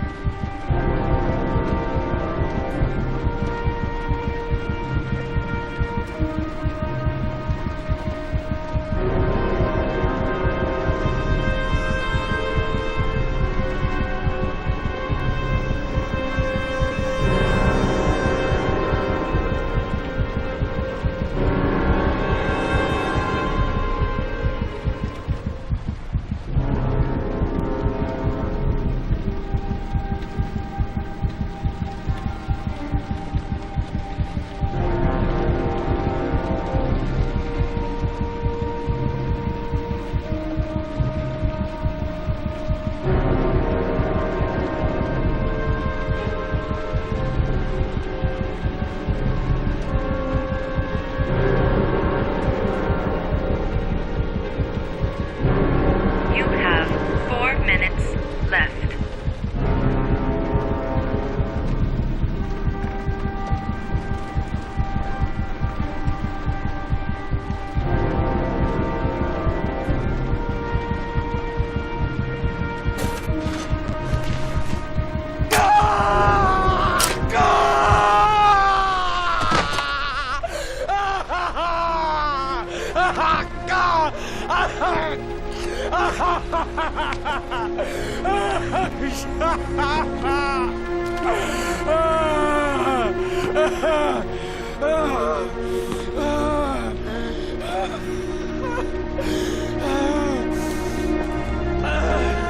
Under the desk.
That's affirmative, Lieutenant. We're in position. Perfect. Nobody moves until I give the signal. Is that clear? We nail him as soon as he sets foot outside. Right, Lieutenant.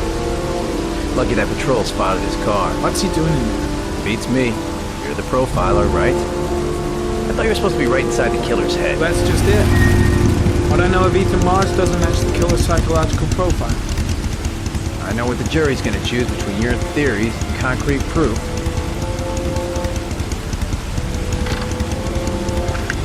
What the fuck is that girl doing there?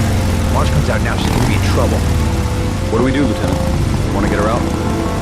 No, stand down.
The police.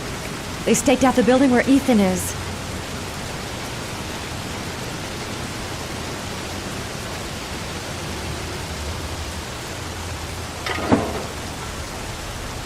She's going inside.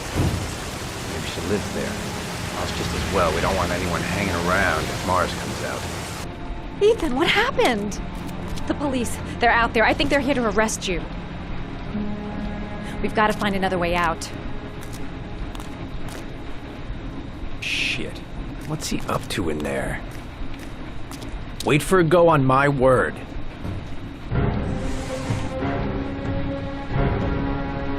They're still out there. We've got to find another way. The solution. There's got to be a solution. Come on. Think of something.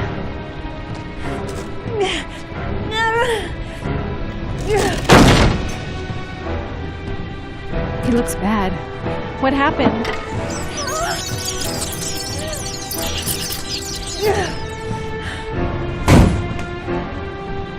We've got to get out of here fast. The cops are going to break in any second.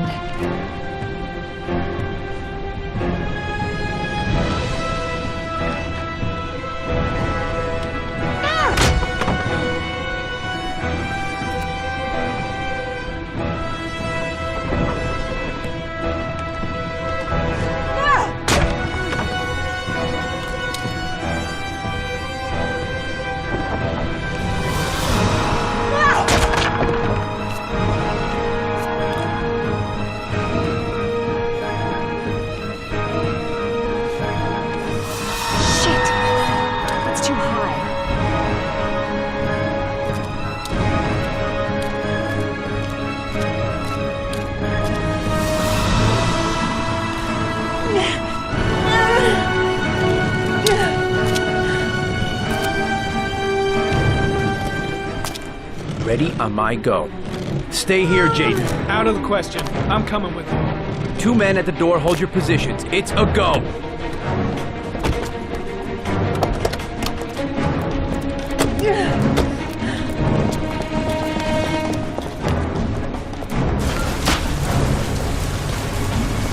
Come on, let's go this way.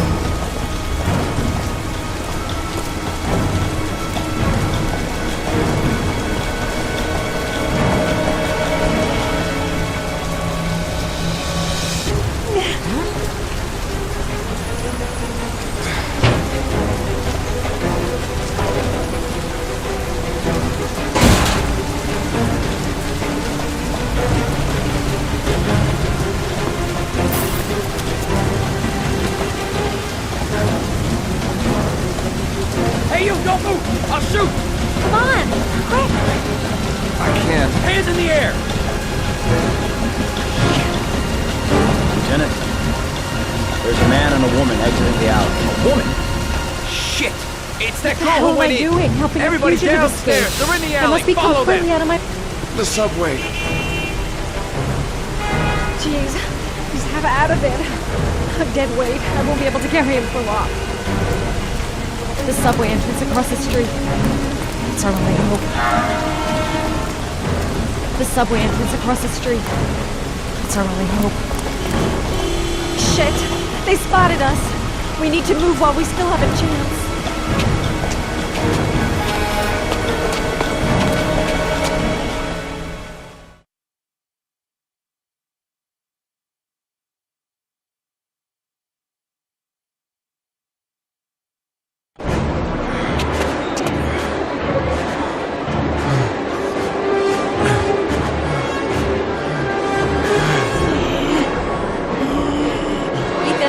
Ethan, what's the matter? We gotta keep going. Ethan, they're coming.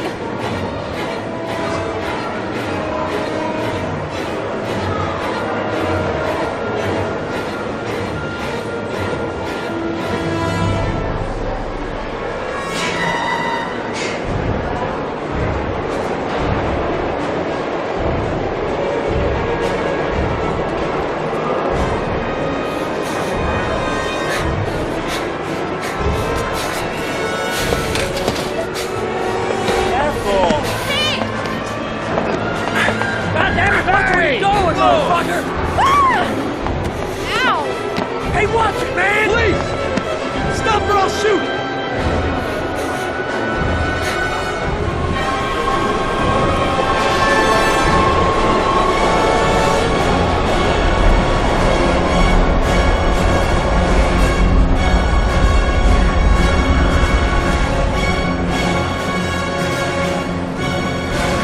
Quick, Ethan, quick, he's gonna hit us!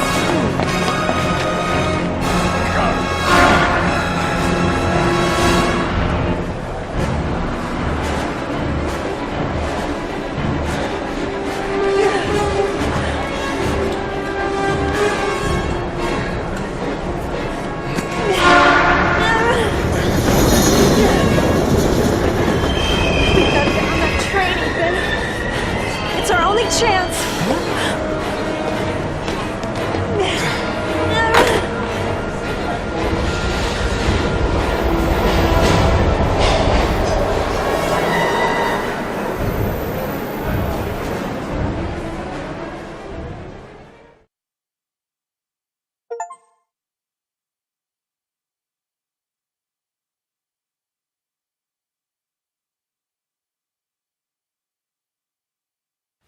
Less than an hour ago, we heard from the police who have identified the man thought to be the origami killer.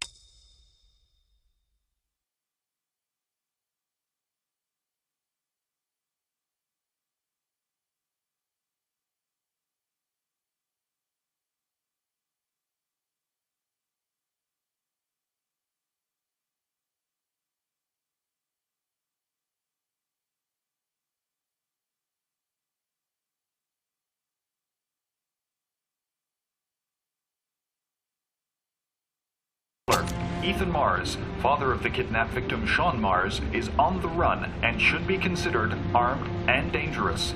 A police manhunt is now underway, and they hope that they will soon be able to announce the apprehension of this dangerous lunatic.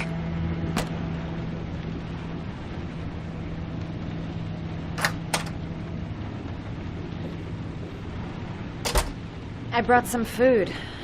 I didn't know what you liked, so I brought some of everything. I hope that's okay.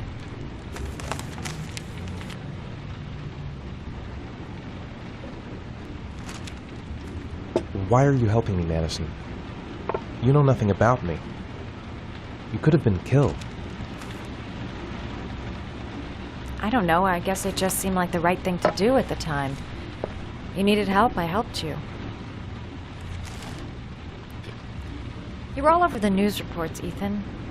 Every cop in the country will be hunting you. They say you're the origami killer. Is it true? Are you the killer, Ethan?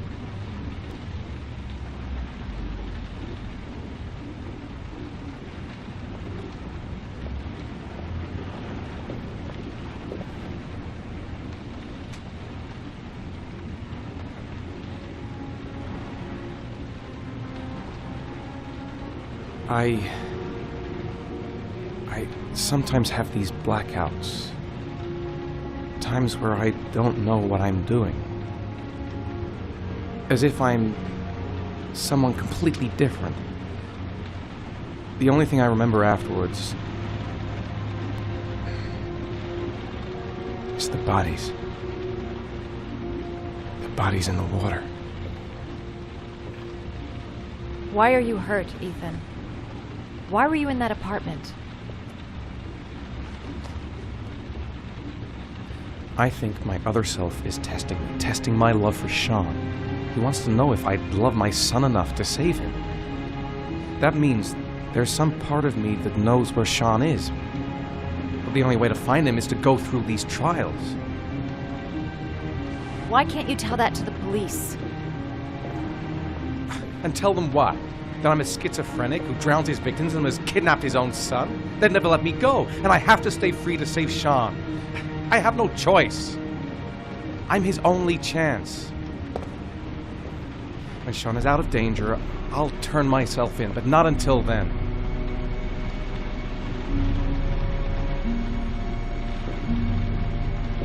You can't keep going like this. You're destroying yourself, Ethan. Finding Sean is the only thing that matters. There has to be another way. You don't understand. Time is running out. Sean will be dead in a few hours. I have no choice.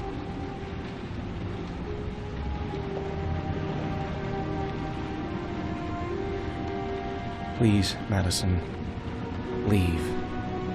Forget everything that's happened. There is nothing more you can do for me. If you want to help me, leave. Leave me to do this on my own.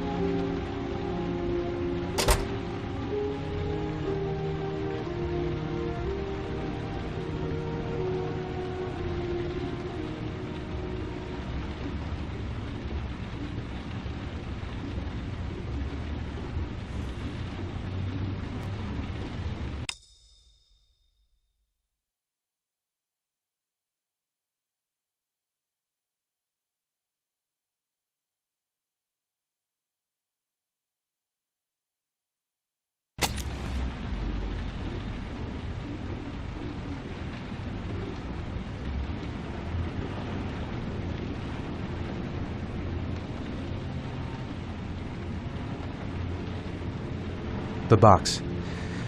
I have to open another origami figure.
Your vodka, sir. Thanks. You look preoccupied, if you don't mind my saying so. Problems with the investigation? Blake is convinced that Mars is the killer. Not you. I thought there was some evidence to that effect. That's true. But it just doesn't make sense.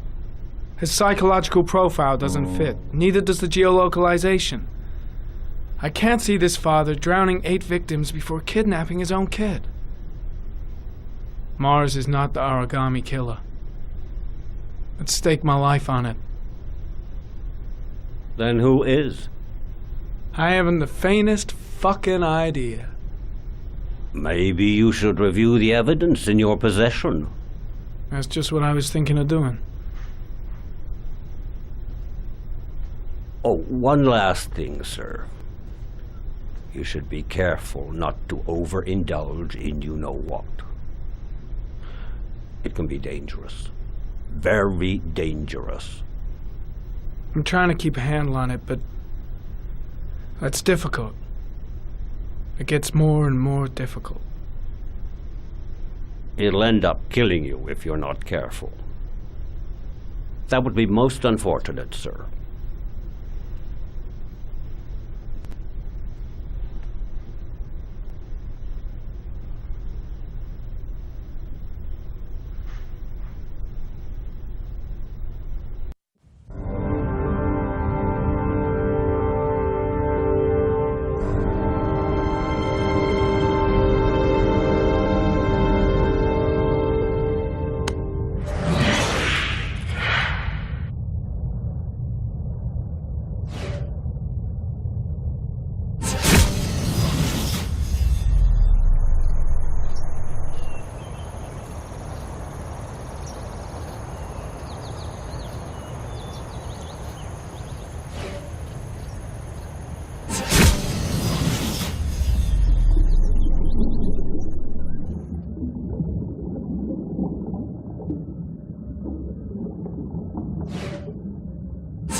Well. Looks like there's something new. The video recording from near the park on the afternoon Sean Mars disappeared. I doubt there's anything on it, but you never know.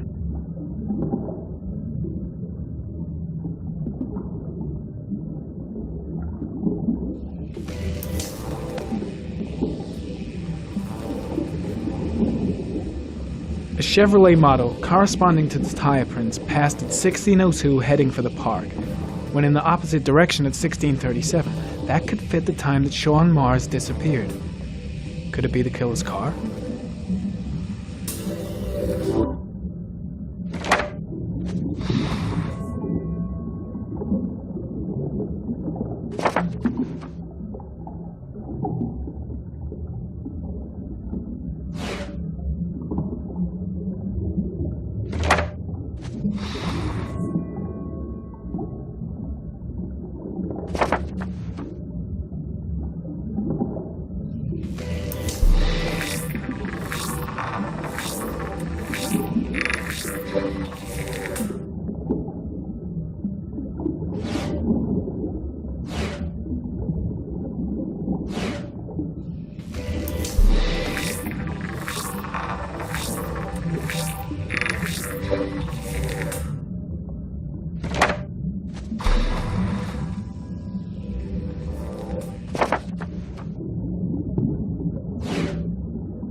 Pity we can't see the driver's face.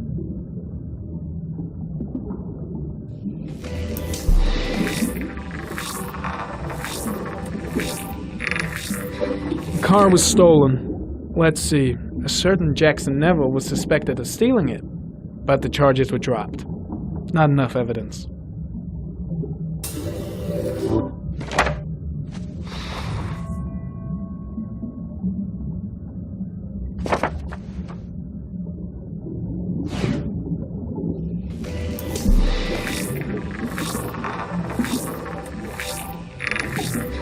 Jackson Neville, aka Mad Jack, involved in several cases of buying and selling stolen vehicles. Considered to be very dangerous. This guy might have provided the killer with a car. It's a pretty slim lead, but it's all I have right now.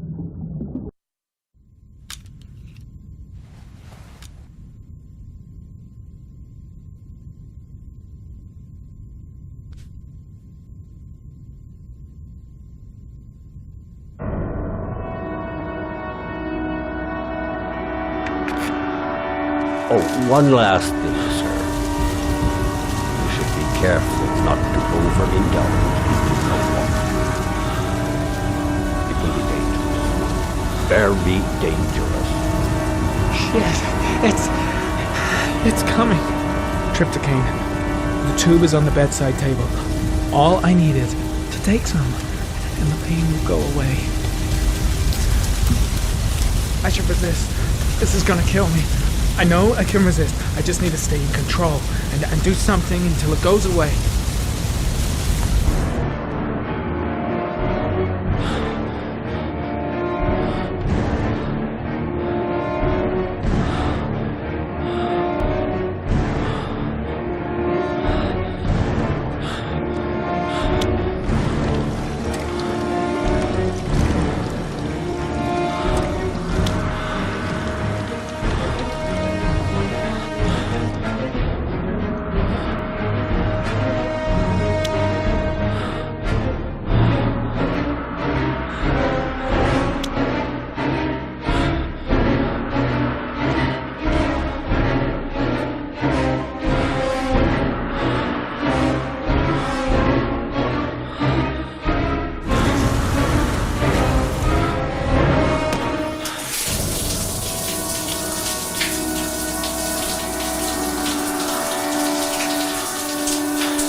Manfred!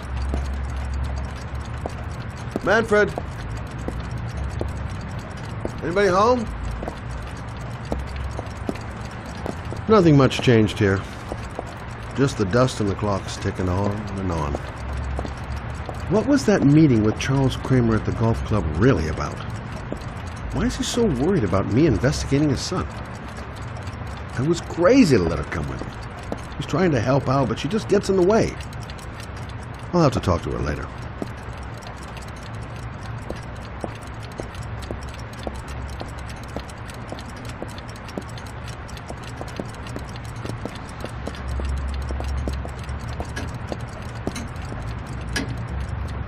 Hi there, Manfred. Who is it? Scott. Scott Shelby. Do you remember me? Scott? Scott! Oh, yes, of course. Well, good to see you. How long has it been? Oh, about 10 years, I guess. At my age, time means nothing anymore. I repair clocks, but I try to forget about time. How about you? Are you still with the police?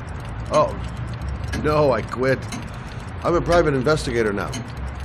This is Lauren. She's a friend. Hello. Oh, hello, young lady. Well, this calls for a celebration. I'm just the thing. Wait there. I'm sure I saw a bottle of scotch around here somewhere.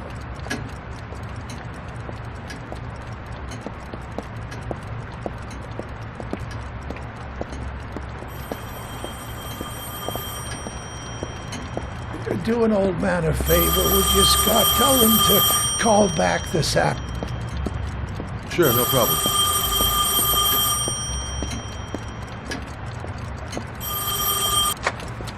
Hello? Yeah, this is Manfred's. He's not available right now. Could you call back later this afternoon? Thanks.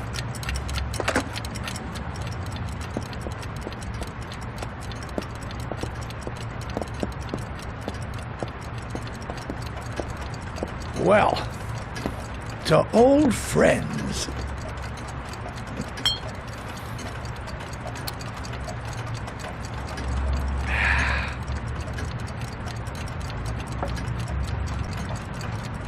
I'd like you to have a look at an envelope.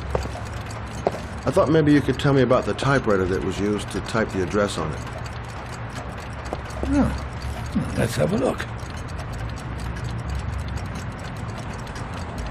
Now, could you pass me the magnifying glass from behind the counter? Oh, sure, please? I'll get it. My eyes are beginning to fail me.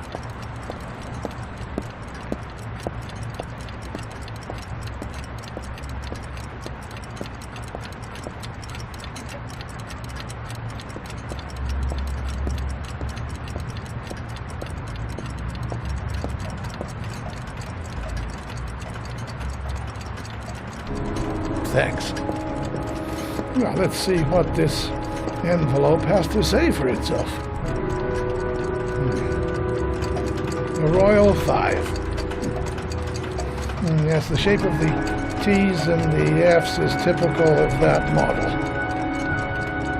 Produced between 1907 and 1924. Yes. No doubt about it. It's a Royal 5.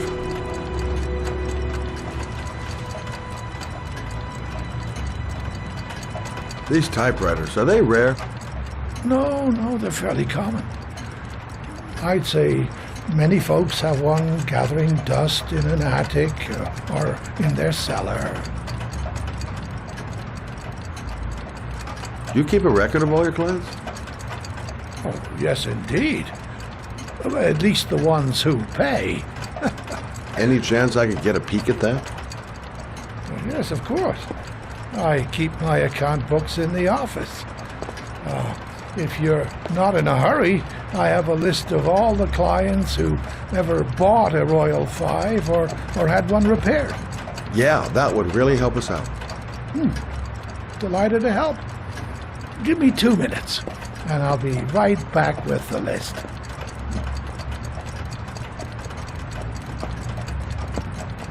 You think the killer's been here? If he has a 1920s typewriter, he may have needed Manfred's services to get it fixed. We'll know when we get the list.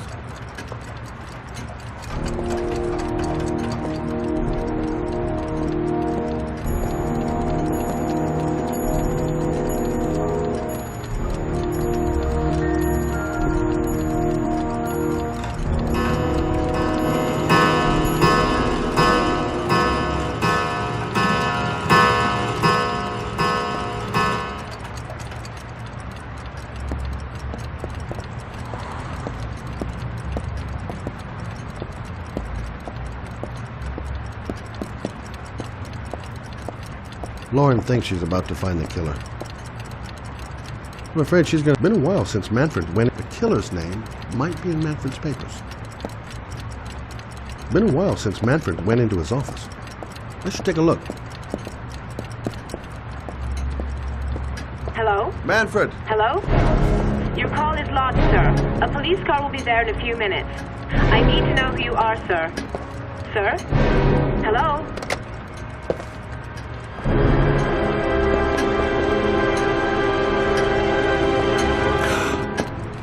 God! He's dead. Oh, God.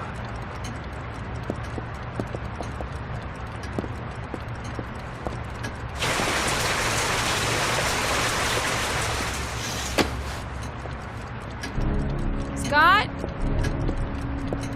Oh my God. What are you doing? I'm calling the police. The killer has already called the police. I think he wants us to be his scapegoats. We gotta get the hell out of here. What do you mean? We have nothing to do with his death. We were just here when it happened. Look, we're running out of time to find Sean Mars.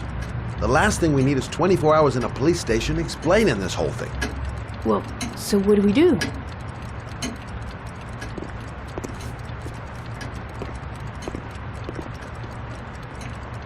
Watch the front door.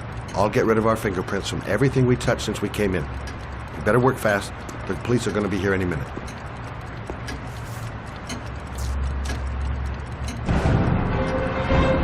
What are you doing, Lord? If someone comes in, we're going to be in trouble. These are Manfred's account books. He must have been looking for owners of Royals when he was killed. Forget it. We got to get out of here fast.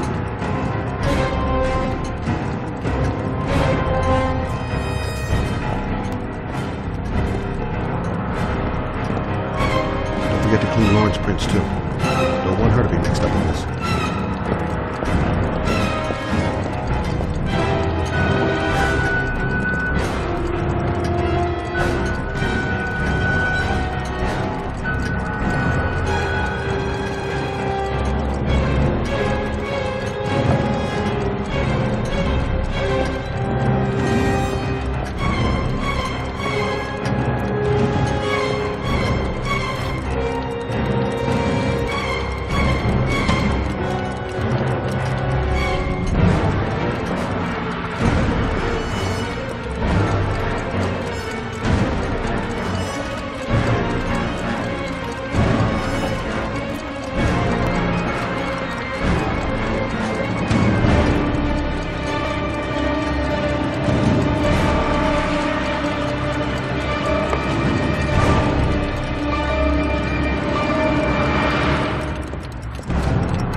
I'm almost finished.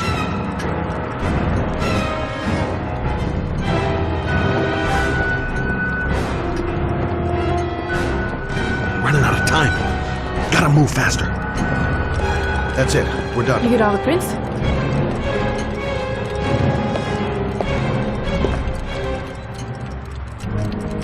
I got what I got. It should be enough to prevent them from finding us. Come on, let's go.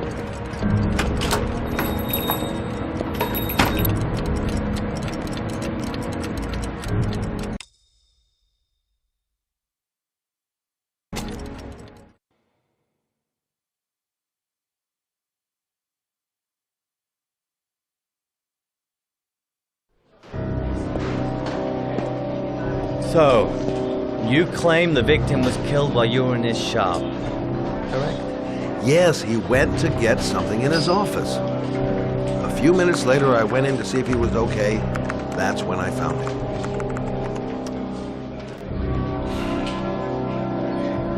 You should have called the police immediately, Mr. Shelby. Would have saved us dragging your ass down here.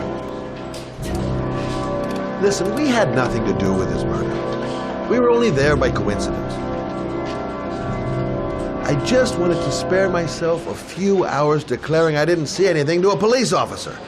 PI or not, Mr. Shelby, don't leave town. And if you end up next door to any more dead bodies, remember to call us. Okay?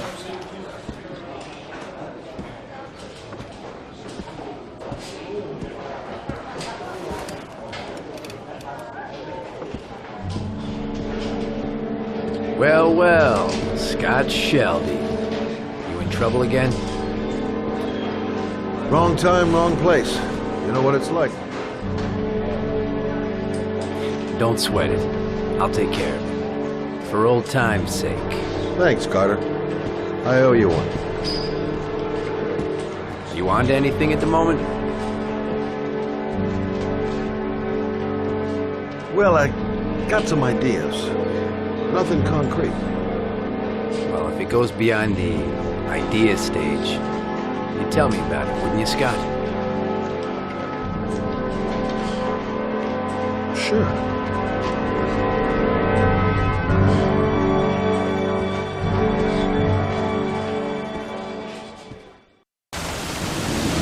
Where are we going? I'm taking you home. This is getting way too dangerous. No way. We're partners, remember? We had a deal.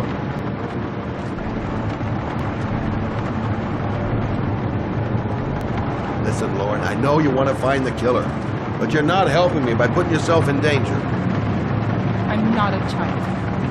I know what I have to do. I've got to find my son's killer. You're not going to stop me.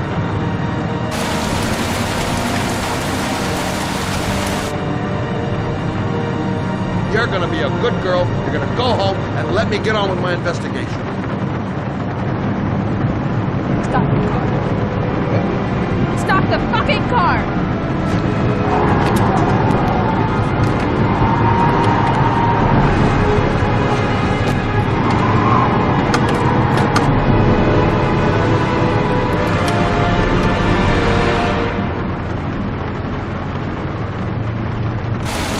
You're not gonna help me fight back to kill my son. I'll do it on my own.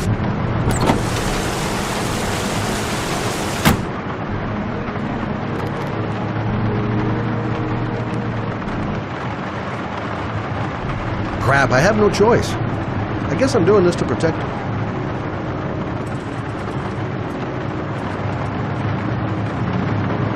Such an idiot. I better catch up with her.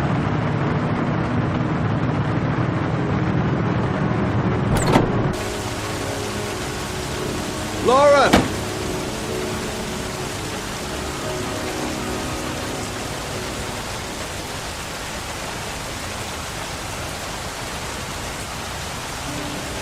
I miss him.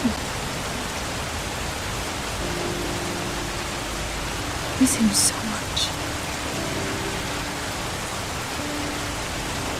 I'd do anything to hold him once again in my arms.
Yeah?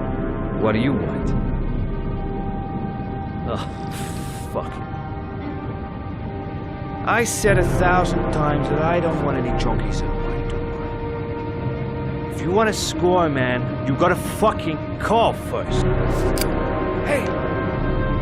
Take it easy, man, huh? Keep cool. What do you want? Dope? Money? Tell me what you need. Sure we can make a deal, huh? Gosh, I'm gonna blow your brains out, you son of a bitch! You think you can come into my house and steal my dope? You'll be shooting up in hell, motherfucker! Will you stop fucking moving? Nowhere to hide, junkie asshole.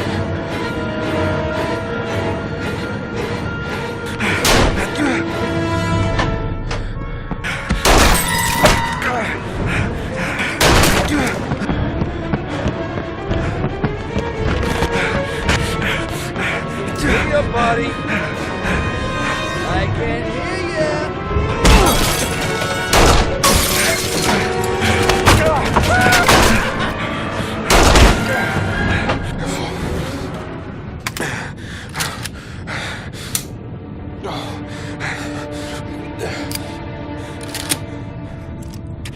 Hold it, man. I give you whatever you want. Got dope? Got cash? You want some dope? Please. Please don't kill me, man. I got children.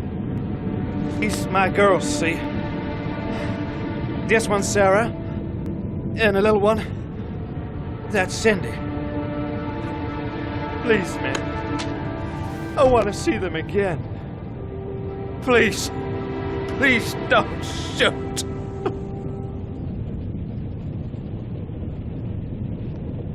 I'm a father too. But I have no choice.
Sam. I got your information.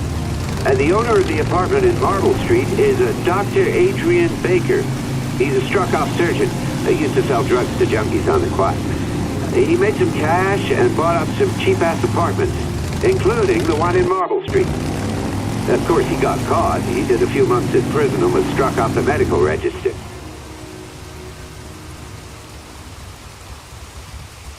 Interesting. Thanks for the information, Sam. I owe you one. Hey, Matt, be careful, okay? I'm on it. Talk to you later.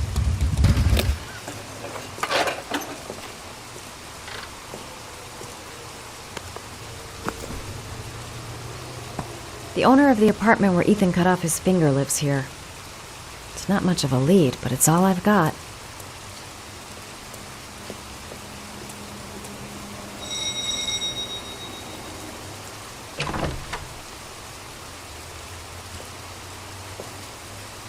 Hi. I was told that you could get Bitropin without a prescription. Sorry, you were misinformed. Goodbye. Hold on. I really need your help here. I can pay. Well, why didn't you say so? Please, come in.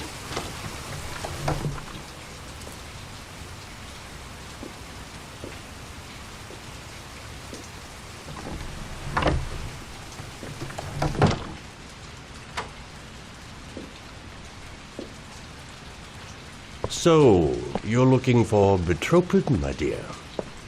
Are you having trouble sleeping? How much do you need? I don't know, about 3-4 boxes. Well, no, that shouldn't be a problem. Would you like a drink? I was just about to have one. No, thanks. Well, alcohol helps take the edge off the pills, don't you think? Anyway, we should drink a toast to our first deal.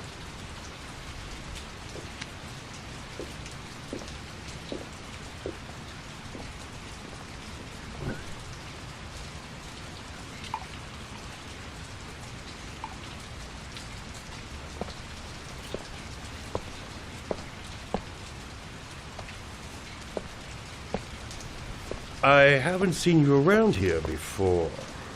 Who told you about me?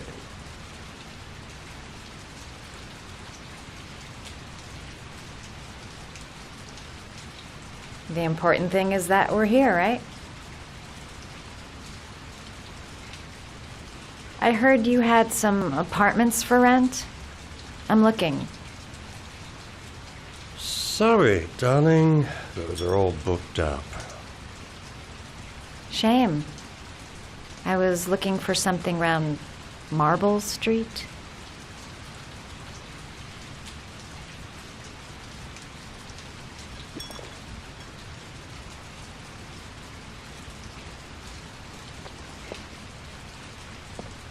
You're not drinking? Yeah, sure I am.